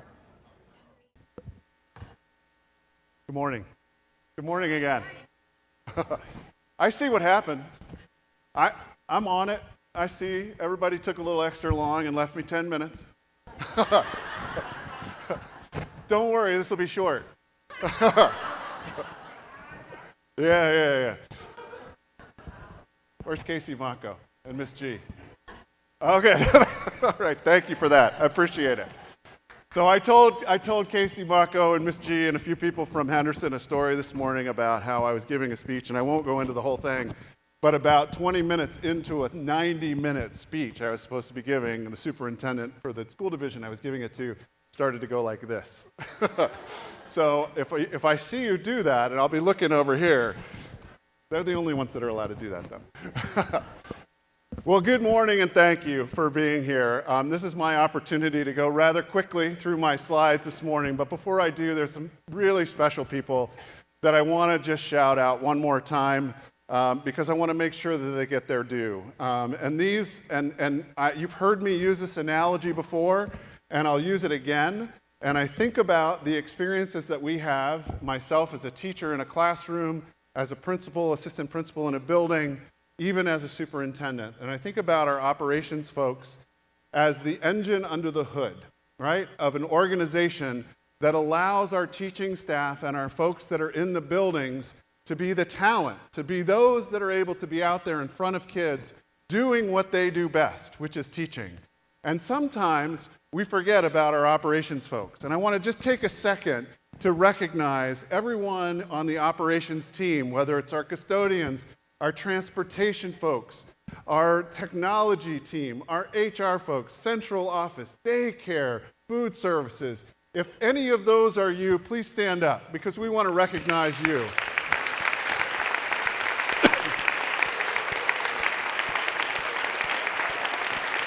If you're an operations person, stand up.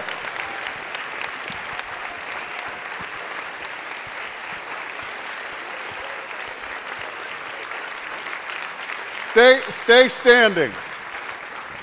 Stay standing. You got to stand up. Come on. You're one of us.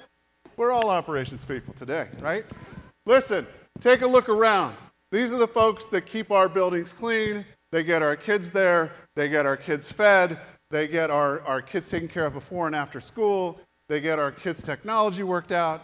They pave the way in so many different ways for us to be able to do the work that we do in our classrooms day in and day out. And if nobody was there taking out the trash, if nobody was there doing the maintenance work, if nobody was there bringing the kids to school or feeding them or doing those things, it would make our job exponentially harder. So I just want to very quickly, before we even get started, just say thank you. Thank you to all of you for making sure, one, that we get paid every other Friday. Ashley Kendrick, you're the bomb on that. Making sure our curriculum's updated. Making sure that you have the resources necessary to do what you do best, teachers in the classroom and paraeducators and principals and assistant principals, and that is to work with kids. So thank you again, operations folks, for everything you do. Appreciate you.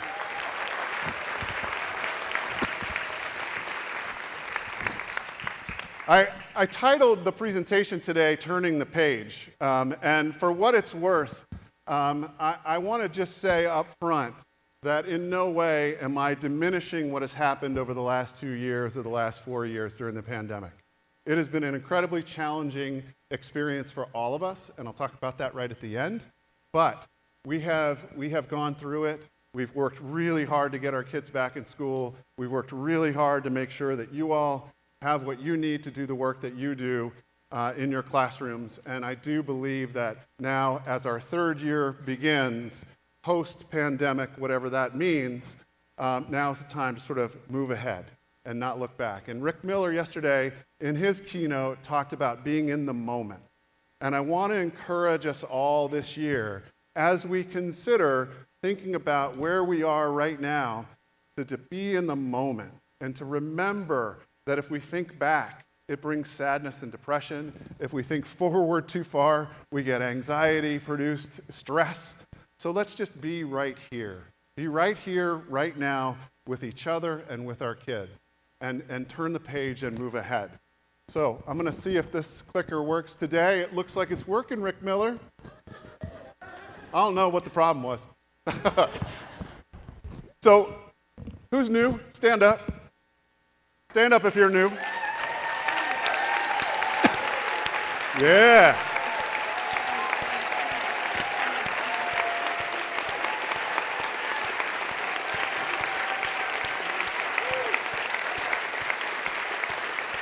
Today is the day that we're going to wrap ourselves around you and welcome you to the Falls Church City Public Schools and say to you, welcome, we're glad you're here, we're going to do whatever it takes to make sure that you're successful, just like we do with our kids every single day. So thank you for joining our team. Thank you for being part of us. We are excited to have you. All right, and on with the you knew it was coming stuff, right? All right. Some of you have been on this journey with me now. This is my 7th convocation. And you might remember the young person up in the left-hand side. When I introduced him to you in the first year, I introduced him as a kid who was interested in everything other than school and dabbled just a little bit in school. Well, he's still sort of the same, just by the way, but now he attends Temple University. All right, Susan Zernick, come on, let's go. Go Owls. Right? So he's at Temple University playing football and dabbling in school, just a little bit. But I will say this, for those of you that are playing at home and following along with his little career, because remember, you met him in 8th grade, right? He actually got his best grade point average ever last semester and got above a 3.0 for the first time in college.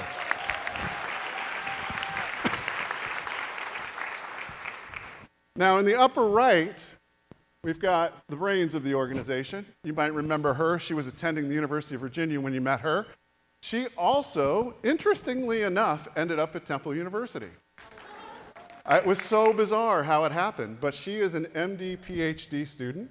And 2 Fridays ago, I had a chance to go up to Temple University and fortunately left the beach to go see her white coat ceremony, where she got her white coat, a new stethoscope that has a big T for Temple on it, and she started her medical training, and we're very excited about her. She's in it for the long haul, 7 years, MD, PhD. 2 years of medical school, 3 years she'll have her PhD. After that, and then 2 more years of her clinical rotations. And then she goes into residency and starts to become a doctor. But she's going to do all right. Lower left, Betsy Lynn. You guys know Betsy. Give it up. You guys did this to that kid. You have changed that kid's life. And I don't even know where to begin. It sort of chokes me up a little bit to think about it. When we moved here 2 years ago for the schools, we moved here because we knew that Betsy, if she went into Robinson Secondary, would be lost. She would have a hard time making a connection. The other two were just fine, but she's just a different bird, and she's great, and she's introverted, and she's funny, and she's thoughtful, and she's caring, and she's smart, but the big school system wasn't the right one for her. And when she came here, she made friends quickly, got into a peer group, had teachers that reached out to her and said, how can I connect you to our work? And you that have had Betsy, I literally am like tearing up here. Those of you that have had Betsy changed her trajectory in her life. And I, along with Bethany, who's there with coffee, are forever grateful for that. Thank you so much. So,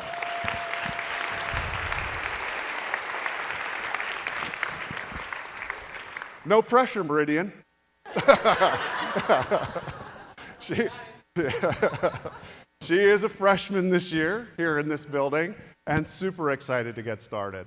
And then the newest addition to our family is Reina. Yes, that means the queen in Spanish. That is our dog. When we got this dog, it's a Bernedoodle Mini. Somebody said, oh my God, you are so Falls Church. So we are Falls Church. We have a Bernedoodle Mini. Her name is Reina. She is the queen in Spanish, but that's actually not where she got her name. Some of you might know, if you read the Rick Riordan series, which Betsy has read 5 times, and now all of the Rick Riordan Presents, there's a demigod in the Rick Riordan series called Reina. And when we were bringing Reina home, we came up with all these names, and she was set on, this is going to be Apollo. And then it was a female dog. She's like, it doesn't matter. It's a non-binary dog. It's like, her name's, like, yeah, we're Falls Church. That's right. We bring them all. But anyway, we ended up with Reina, and we're very proud of that. And then that's all of us. Where is this Susan Zernick? Do you know? Reading Terminal. There we go. Right on. Having a little bit of food. All right. So I have some bad news to start with, or hard news, but I have some better news to sort of finish off with. And this is the hard news. The hard news is that recently the Joint Legislative Committee of the legislature completed a study in 21 and 22 of all the divisions in Virginia. And they had some summative findings that came out that were pretty devastating about the state of education and the state of play in Virginia. And some of the things that were reported in that JLARC study were things like Virginia teachers are leaving the workforce at a 12% greater rate than they had before. 72% of our teachers in Virginia are reporting low morale, really not happy to be where they are, and 67% of Virginia teachers report that they're less than satisfied with their job. Pretty devastating. I don't know about you, but I wake up in the morning, I put my feet on the ground, and I'm pretty proud to be here. I feel very privileged to be here. And part of the reason that I feel privileged to be here is because we've been recognized for some things, and I want to just dispel some myths about some of these things real quick. First is niche, right? We've been ranked the #1 school division in Virginia for 5 years in a row. That's because of you, by the way. And been given an A+ rating. People move here because of our rating, because of you, and because of the quality of education that we look at. Niche does look at a fairly robust set of data before they make their decisions. So some people might say, oh, that's just a blow-off, but it's also backed up by U.S. News and World Reports. It's also backed up by other agencies as well. So I want you to be really proud of that niche piece. The other piece that there seems to be some murmuring about that I want to kind of dispel some rumors of is around this top workplace by the Washington Post.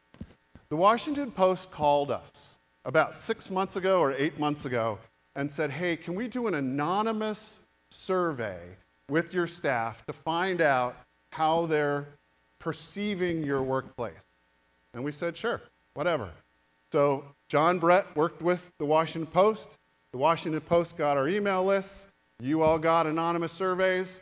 You responded, whoever it is that responded, and we were recognized as a top workplace in the Washington, D.C. region by the Washington Post. Now, that's on you. I had nothing to do with that. You're the ones that responded to that, and I just want to say thanks, because it's a reflection of the work that you do not only individually, but the work that you do interdependently with each other and the work that you do as a system. So 2 points of data that I think are important that deserve at least a round of applause for you.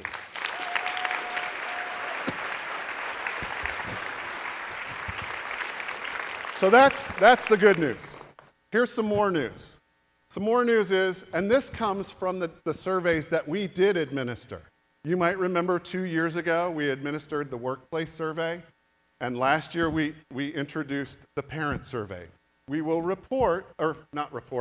will redo the workplace survey this year, because we're going to do it every 2 years. We're trying to collect data about how you all are feeling. It's really important to us to make sure everybody in this room, operations and instruction, feel good about where you are.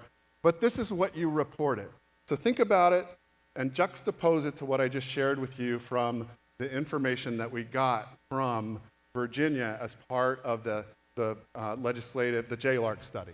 93% of our staff rated their schools as good or excellent. 93%. 90% plus of our elementary, middle, and high school staff rated their school an excellent or good place to work. What was the morale number in the other survey?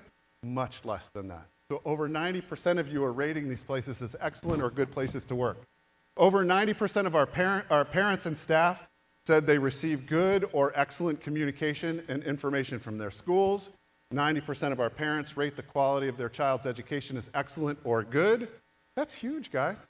Nobody else around here is getting anything like that back from their parents. I just want to make sure you're clear about that. This sets us apart in a way that's extraordinary. 90+% of our parents feel that schools are safe, and 96% of our children have an adult that they believe that they can turn to for support. Yeah.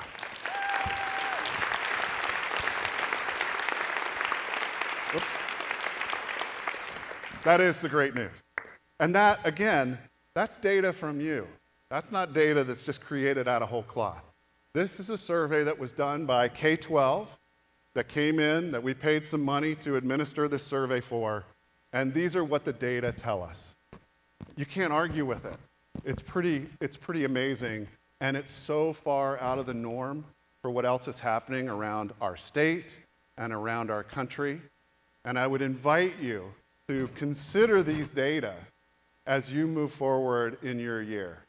Because if you're finding yourself in a place where you're not part of that 93% that rate your school as good or excellent, or 90% plus that think that it's an excellent or a good place to work, the good news is that you have someone you can turn to. You've got a partner that can connect with you, you can work with, and support each other as we move ahead. All right, so that is the great news. We spent last year investing in you. That was important to us. As part of our strategic plan, when we came out, I put up a list this time last year at Convocation and said, here are the things that we're going to do, right? And we've accomplished a lot of those things. We are recruiting a much more diverse workforce. Everyone received a salary increase, and we also right-sized our salary scales so that we're now market competitive in every single area. Some of our staff got as much as a 17% raise to get them to market scale. But everybody got something. There was one person that didn't, and that person knows that they didn't get anything, and we talked about it, and we figured out a way to provide them with something. But every single person in this room, 100% guaranteed, got a bump in your pay last year. And what's really great about the salary adjustments that we made is that if you stay with us, your career earnings have gone way up if you look at the end of the scale compared to what the last scale was. We're also paying for language classes, college and graduate credit. We have 7 people that have signed up to be teachers in Falls Church City. We're really excited about that. We're the first and only division to pay for 6 weeks of paid family leave.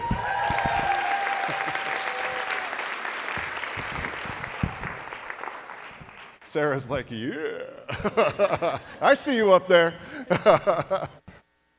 We also are providing you with an additional 2 days of leave because the calendar changed for your religious observances. In addition to that, we increased the payout of your sick leave. We've more than tripled it. As you might remember, this time last year, it was somewhere in the neighborhood of like $4 an hour when you separated for service to pay for your sick leave.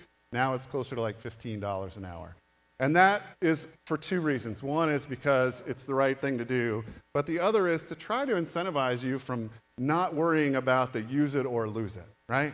Because if you're not sick, I don't want you to use it. Our kids need you here, so I don't want you to be in a position where you feel like, oh, if I don't use my sick leave, I'm only going to get $4 an hour for it, so I might as well use it. But now we want to incentivize it just a little bit. And we're also, as was mentioned earlier by Mary Beth, we're now paying benefit costs for our part-time workers at the same rate that we're paying them for our full-time workers. Yes.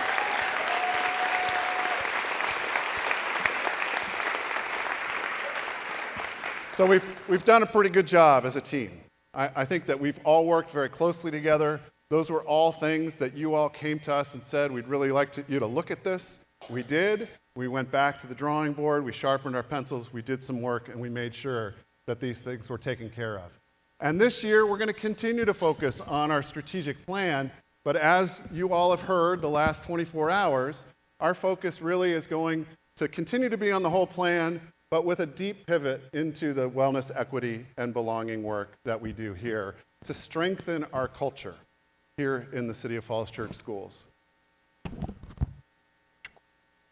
Come on, you can do it. You can do it. Come on. All right, here we go. All right. Oh, it was you. This is the Buffalo fan over here, right? Come on. All right. So I want to just share this as sort of a metaphor, if you will, of sort of what I think about when I think about our culture here in the City of Falls Church schools.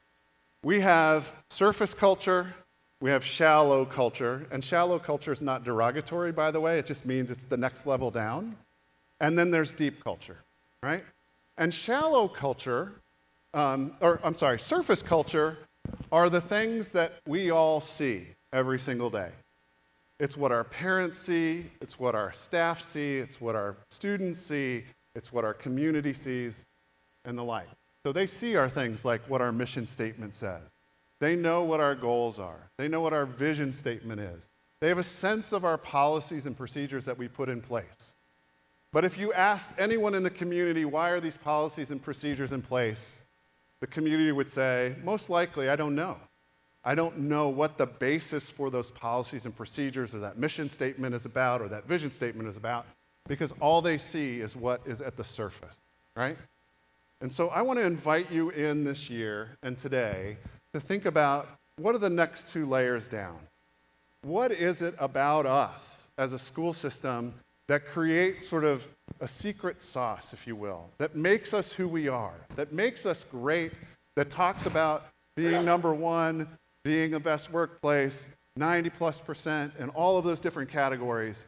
What is it about our shallow or next level down culture, and what is it about our deep culture that makes us who we are? So in shallow culture, it speaks to our values, our norms, how we act, how we treat each other, our beliefs, our perceptions. What are the traditions that we have? We have an incredible tradition here every year of celebrating the people that have been here the longest. That's an important part of our culture. And so what do the people that are outside that just see the surface see? They see us recognizing the talent that has been with us for a long time. They don't know why, but if we went to the shallow culture, we would say because it's what we value. It's about who we are. It's about what we believe. It's about our work to ensure that we share the same assumptions of being great together and that we be great together by supporting those that have been here for a long time. But I want us to really think about also this notion of deep culture, because shallow and deep culture are those things that affect what's above the surface. But this year, I want us to focus on our really deep culture. And what I mean by that is I want us to think about what are the actions that we take as professionals in this organization to ensure that that everything we do is in sync with what our organizational culture is above the surface. So if you ask people in our community, like our survey did, do you think the school is safe? Our deep culture means that our actions are consistent with ensuring that all of our kids are physically safe, all of our kids are emotionally safe, all of our kids have a place to turn if they need support, because that's what people see on the surface. If we're in a system where our deep culture, where our actions, our attitudes, or our stories are different than what we're appearing to be at the surface, we have a rocky situation, right? Because we have people then working at cross purposes. So I want to spend some time this year talking about our actions, our attitudes, our stories, what we expect of each other throughout the year, how we problem solve, how we make decisions as an organization, as a group, some of the unwritten rules that we have, and ultimately our deep commitment for the work that we do. Because it's the deep commitment that you all make every single day when you wake up in the morning that is reflected in that surface culture, right, that people see.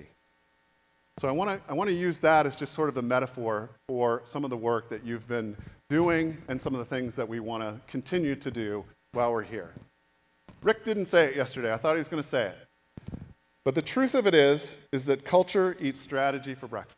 In other words, we have a really great strategic plan, but if our deep and our shallow culture are off for some reason, we will never be able to achieve that strategic plan. Meaning that we need to be together about our organizational beliefs, our values, our work, our expectations of each other, how we make decisions, and the things that we care about, and ultimately how we treat each other. Because if we don't treat each other well, or we make decisions that are inconsistent with what people are seeing on the surface, we'll never be able to get to our strategic actions or our strategic plan. Richard Branson said something like this. I might have inserted school for business. I'm just saying. There's no magic formula for great school culture. The key is just to treat your staff how you would like to be treated. And one of the things that I hope that you carry away from here today is that I try really, really hard to model and to lead that. I know almost every single one of you in this room by first name. That's important to me. It's really important to me because you are the lifeblood of this system, right? But I invite you to also know every person in this room by first name. Part of the reason we're putting the pictures on the website, because we want you to be able to know by name, first name, when you see that custodian or maintenance person walking down the hall. To say, hey, good morning, Mark. How's it going? Going well, thanks. Julie, Teacher of the Year. How's it going? Having a good day?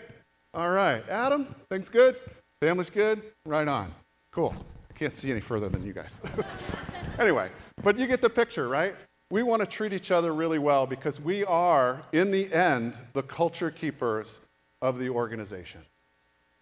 We are the people that our students look to determine how our system is going to work going forward. So if we have a culture that is mismatched with what's going on at the surface, or we're not treating each other in ways that are consistent with what our mission is, we're not going to be able to get to our strategic plan. So I want to invite you this year to really spend some time getting to know each other a little bit differently, to digging in more deeply into your relationships here in the City of Falls Church, because the deeper those relationships are and the better those relationships are, the better we will do as a system. I tried the behind the back, it worked. Yeah. All right. So Shine, Deal, and Peterson say this, and these are some important data points. School culture, what is it? Complex webs of tradition, rituals built up over time as teachers, students, parents, and administrators who work together and deal with crises and accomplishments. I think Lisa, you did a beautiful job, by the way. Where are you? Lisa Allen, you can speak publicly anytime. In fact, you want to just take over? No. But I think what you said today speaks to this in incredible ways. What has changed and what hasn't changed? What hasn't changed is what continues to make us great. What will change will continue to make us better, right? And I think it's about leveraging those experiences so that we can not only focus on the crises, because they'll come. You know, you put 2,600 kids into a school system. If I were a parent and I had 2,600 kids, the chances are there might be some problems, right? They might fight with each other, they might have arguments, they might not get along, and we'll deal with that. But I would much rather be dealing with some of those really great accomplishments because the vast majority of our students are experiencing those experiences. Michael Fullan, some of you might be familiar with Michael Fullan's work. Michael Fullan says this: school culture can be defined as the guiding beliefs and values evident in the way schools operate. School culture can be used to encompass all the attitudes, expected behaviors, and values that impact how the school operates. So I want you to dig in this year, again, just to think about what are the values that you believe as an educator? What are the values that you believe as a school? And is that building a school culture in a really positive way? Or is it in some ways mismatched with what we're trying to accomplish here? And right now, we know because of the data, 90+% of you are all pulling in the same direction. So my hope is that we can get to 100% rowing in that same direction, and all of us encompassing the attitudes and expected behaviors and values that impact how our school system operates. All right, I'm not gonna do this, but because we're short on time, I'm looking over here, nobody's given me this yet. Don't do that. But I would invite you to think about this, and you don't have to do it today. But if you and I were riding up the elevator at central office, and let's pretend for a moment that central office is 50 stories high and the elevator ride actually might be across the street, right? But the elevator actually takes 2 minutes to get to the top. What would you tell me about your school culture? What would you say is the culture of your school? And I would invite you to think about that. And then as we went up the ride, I would ask you to tell me what your 2-minute elevator speech is about the culture of your school. One of the cultural rituals that we have here, again, in celebration of the work that happens, is we have Mark Robarge. He's the worst retiree ever, right? Mark Robarge is back. Mark is working with us. That speaks to the culture of our school. We care about those that have been here before, and we care about those of you that stood at the beginning who are coming in new, and we're going to embrace you. That's one of the things that I would talk about in my 2-minute elevator speech. What would you say? And then once you thought about what you were going to say, to other people from your school or your department believe in the same things? Would your stories be similar, or would they be disparate? You know, something to consider. All right. So here are some blocks of culture, and these come from Grunett and Whitaker. And I won't read them all, but there are a couple that I think are really important. The first is climate. Culture is not the same as climate, right? Culture is much bigger than climate. No, I'm going to say anything to you. My watch is talking to me, asking me what culture is. So, since you asked. So culture is much bigger than climate, right? Climate drives culture. So I want us to think about one of those building blocks being climate. And what is the climate of your school? What is the climate of your office? What is the climate of your division? And is that climate one of care? Is it one of interdependence? Is it one of belief and efficacy that we can all do this work on behalf of the kids that we serve, whether you're in the lunchroom, on the bus, or in the classroom? I believe you can. I'm your efficacious leader. I'm your #1 cheerleader. I'm the person here who will say to you, I know you can do it. Nora, I know you can do it. Even with the littlest ones, I know you can do it, right? Because we together, collectively, can make that happen. If you don't believe that, I think it's important that we check ourselves, that we dig in a little bit and say, what is it about our climate that's maybe a little bit off, that makes me believe that we can't? Because as we know from Rick Miller and Peter Pan, the moment that you don't believe you can do it is the moment you'll never be able to do it. And so we've got to find ways to ensure that we're working together. The second is humor. Let's have some fun this year. Please, please. The last 2 years have been really hard. Let's have some fun this year. Let's laugh a little bit. Let's laugh a lot. Let's laugh at each other. Let's laugh at our work. Let's not take ourselves so seriously that we can't have a moment of self-reflection and giggle. Are you allowed to say giggle? Maybe. Anyway, so let's have some fun. And then lastly is the symbols.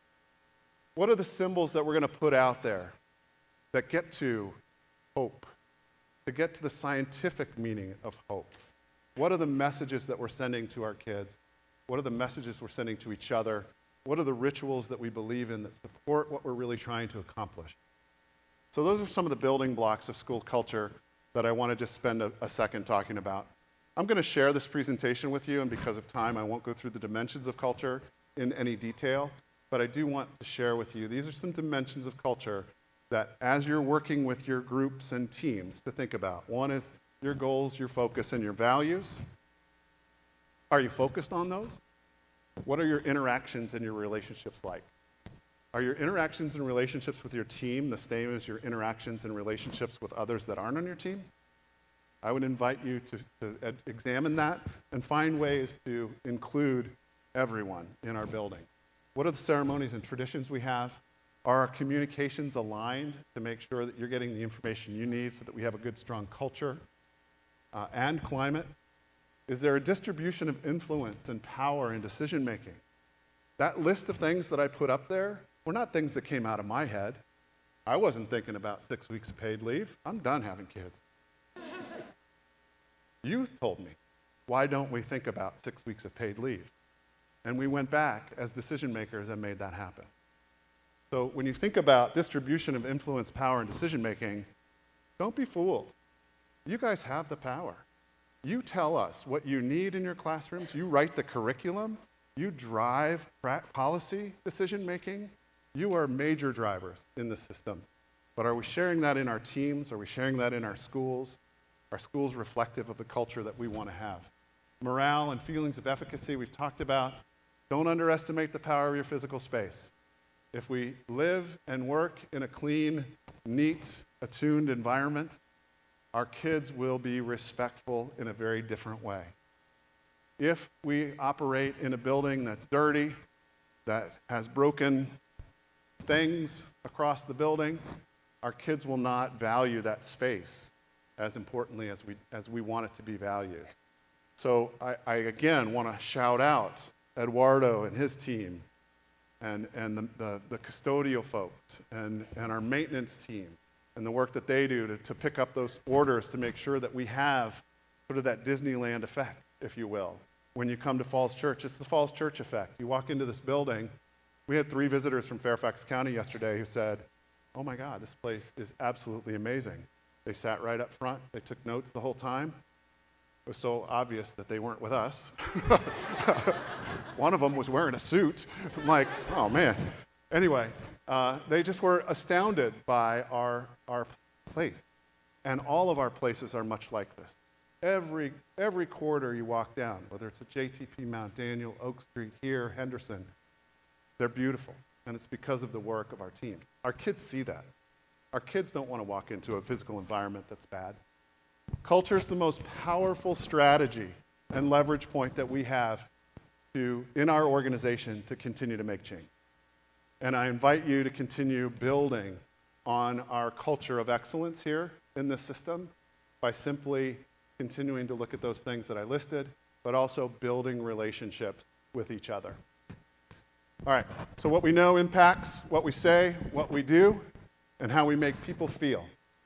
You guys know that. Everybody in here knows that because you've been a teacher, whether you're a teacher on the bus, teacher in the classroom, teacher in the cafeteria, teacher in the hall, wherever you are. Kids might not always remember what you taught them, but they'll always remember how they made you feel, right? Or how you made them feel. So do that with each other, right? Let's make each other this year feel really good because last year was really hard, right? And the year before was really hard. And the 2 years before that were even harder. We've had 4 years of really hard work. So let's find ways to continue to redouble our efforts. So, improve in ways. I would ask you today to leave with purpose, right? Knowing sort of where we're headed, thinking about our strategic plan with wellness, equity, and belonging, our culture. And I know I'm running way over time. Let's be positive. Positivity matters. I don't want you to be, what is the term? Something optimistic when you're overly, toxically optimistic, right? I don't want you to be toxically optimistic or toxically positive, but I do think we have a lot to be celebratory about. And there's a lot to smile about. And I think it's important that we do that, and we do that with care. All right? Choo, come on now. There we go. So the past 2 years, this is how I see it. You may see it differently, but this is how I see it. And I equate it very much to being a brand new teacher. Our brand new teachers, raise your hand here. Our second year teachers, raise your hand. Tell me if this is true. CJ, I'm going to ask you. You can say yes or, actually, I'm not going to pick on you because there's only one right answer. So, no, I'm just kidding. Here's the way I see it. My first year in the classroom was incredible, in any position. First year in the classroom, first year as an assistant principal, first year as a principal, first year as an assistant superintendent, first year as superintendent. Incredibly physical. I was out, and I was about, and I was moving around, and I was talking with kids, and I was meeting with parents, and I was all over the place. And I would go home, and I would lay down on my couch, and I would just like pass out. I was so tired. The second, and by the way, while I was out there, I was telling people, this is what I believe, this is what I'm going to do, I'm so excited. The second year was incredibly emotional. Why was it emotional? Because I now had to go back and do all the things that I said I was going to do that first year, right? So I'm like, oh my God, what did I say? I said I'm going to do this, and now I've got to, and so it's incredibly emotional. But guess what? That third year, who are my third year people in this room? How you feeling? Solid. I like it. That's the way I feel. I feel like we're solid. The first year was incredibly emotional, or physical. The second year was incredibly emotional, and the third year is solid. We're 3 years past when we were out of school for the great pandemic, right? So now let's be solid. Let's be good. Let's be good to each other. It's like we were all first-year teachers again 3 years ago. We were first-year administrators. We were first-year superintendent. But we're in our third year now, and we're solid, right? So let's be present in this moment. This is an important moment for us because after today, what happens between now and June 6th, I think? 7th? June 7th, which is the earliest ever, by the way. June 7th matters. And I want you to enjoy it. And I want you to have fun. And I want you to be in the moment. I want you to be present. Don't get depressed. Don't get sad over what has happened before, right? If we look too far back, that's what happens, right, Rick? If we look too far ahead, we get anxious. Let's be present in the moment, and let's have some fun. And I'll end with what I always end with in just a second. But first, I want to bring some guests up here to the stage. So if the following people who are on this list would join me up here, I won't call you out by name, just in case you're not here. But would you come up here if your name's on the list? Come on up. Actually, we'll stay down here in the front. Come on.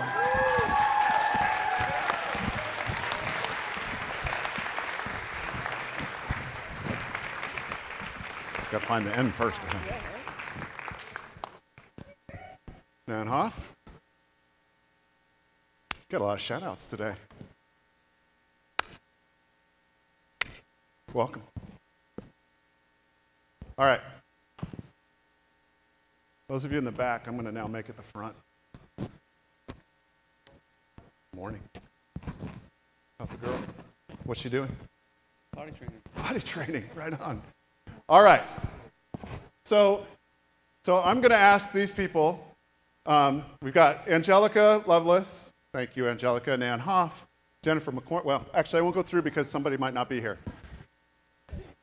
But these folks represent, on this slide, every facet of our organization. Everybody in our organization is up here, whether you're at JTP. Do we have a student in the house? Is there any student around? Alejandrina, come on, we're waiting on you. All right, if there were a student in the house, we would also want to see them too. But these folks represent everybody in our organization. And it's another metaphor. You know Peter and his metaphors. He likes them. Sometimes he mixes them up. Casey, how am I doing? Okay, wrap it up? All right. All right. All right. So these folks represent every facet of our organization. And right now what they're doing is they're passing a ball of string back and forth to each other. And can you somehow now, brown cow, kneel down in the front and stand up high in the back so that we can see what you've made? All right, this is my metaphor here. All right? This is what? A spider web. Supposed to be a spider web. It looks like a beautiful spider web, by the way. All right, so web, wellness, equity, and belonging. Spider web. Let me give you a few lessons of the spider web, if I can get this thing to go. Come on now. Thank you, sir. One more time. All right, so some lessons from the web for us to consider. Each of these people who represent a facet of the organization are considered the anchor points of this web. What happens if one of these anchor points droops or swoops or drops or whatever in the midst of everyone else? So let's take this corner down all the way to the ground. What happens to the spider web? It collapses. It begins to collapse, right? All right, pick it back up. So we don't want collapse. We want strong, right? So even though we have a school board chair over here and a JTP teacher over here, if the JTP teacher over here, collapses her corner of the web, it impacts the school board chair. It impacts central office. It impacts our police officer. It impacts Alejandrina and how she does her work. One strand of, okay, go ahead and pick it back up. All right, nice and tight. Somebody pluck a string. Yep, just like that. All right, pluck a string. All right, you can't see it back there, but every one of them's shaking. Because when you pluck one of the strings, it impacts all of the strings. So if one person in our web is suffering or struggling or not doing well for whatever reason, it impacts the entire organization. You get the metaphor, right? So I won't go through all of them in such detail, but it's important to recognize that we are small, just like our web is small, and it's super fragile. And when one person or two people or a core group of people in any way droop or pluck or struggle, it impacts all of us. It took the entire team to build this web. It wasn't built by one person. One person wasn't personally responsible. And so in order for us to operate together effectively, I just want to use this metaphor one last time to say that we are a web of people that have to work together interdependently around our goals with a sense of accountability to each other so that we can maintain a really strong web. All right? You get the metaphor. Let's give it up for the people up here.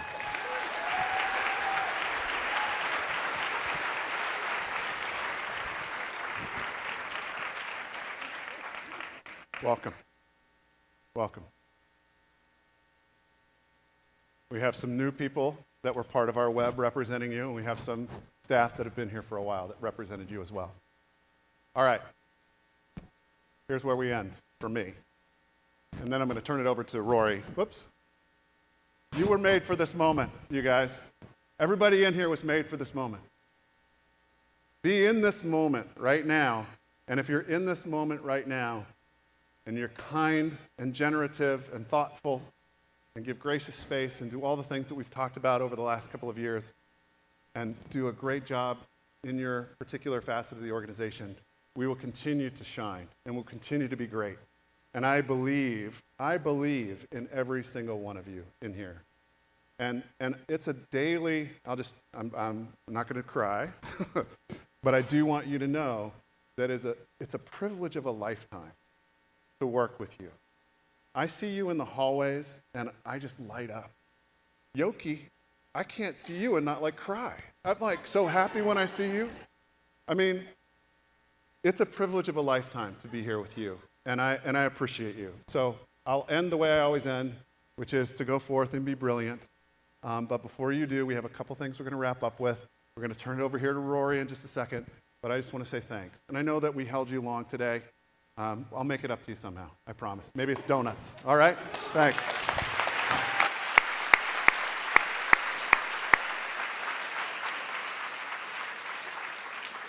Okay. Good morning, Team FCCPS. I will be quick. And I'm up here because Dr. Noonan, our efficacious leader, said yes to me with this idea in the spring. So my name is Rory Dippold. I'm the MYP coordinator at Henderson and Meridian, and we are hosting an FCCPS IB Continuum Conference. And I'll share a little bit about that. In June, we received an email regarding an IB Continuum Conference we will host in October. This event will be the first ever convening of school divisions and campuses offering the full IB continuum of programs. Through this, we will have the opportunity to collaborate with others to share practices, build partnerships, and learn as we collectively work together, working toward achieving the IB mission within our schools and to better support the students we serve. On the slide behind me, you can read the specifics of the event.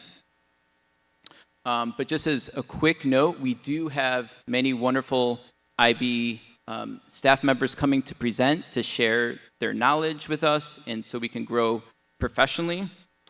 And lastly, really quickly, to learn more about the conference and access the call for proposals, please use the QR code from today's program. If you have any questions, you can reach out to me, Josh Singer, Nicole Jones, or Lauren Carpel. But thank you so much. I'm going to pass it over to Julie Macrina.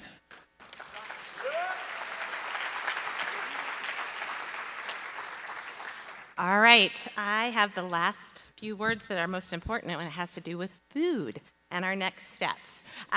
So as we leave today, we have lunch for all of you from our local restaurant, Lazy Mike's, and there will be tables all in the Meridian cafeteria that it will include ham, turkey, chicken salad, vegetarian options, and gluten-free for all of us here today.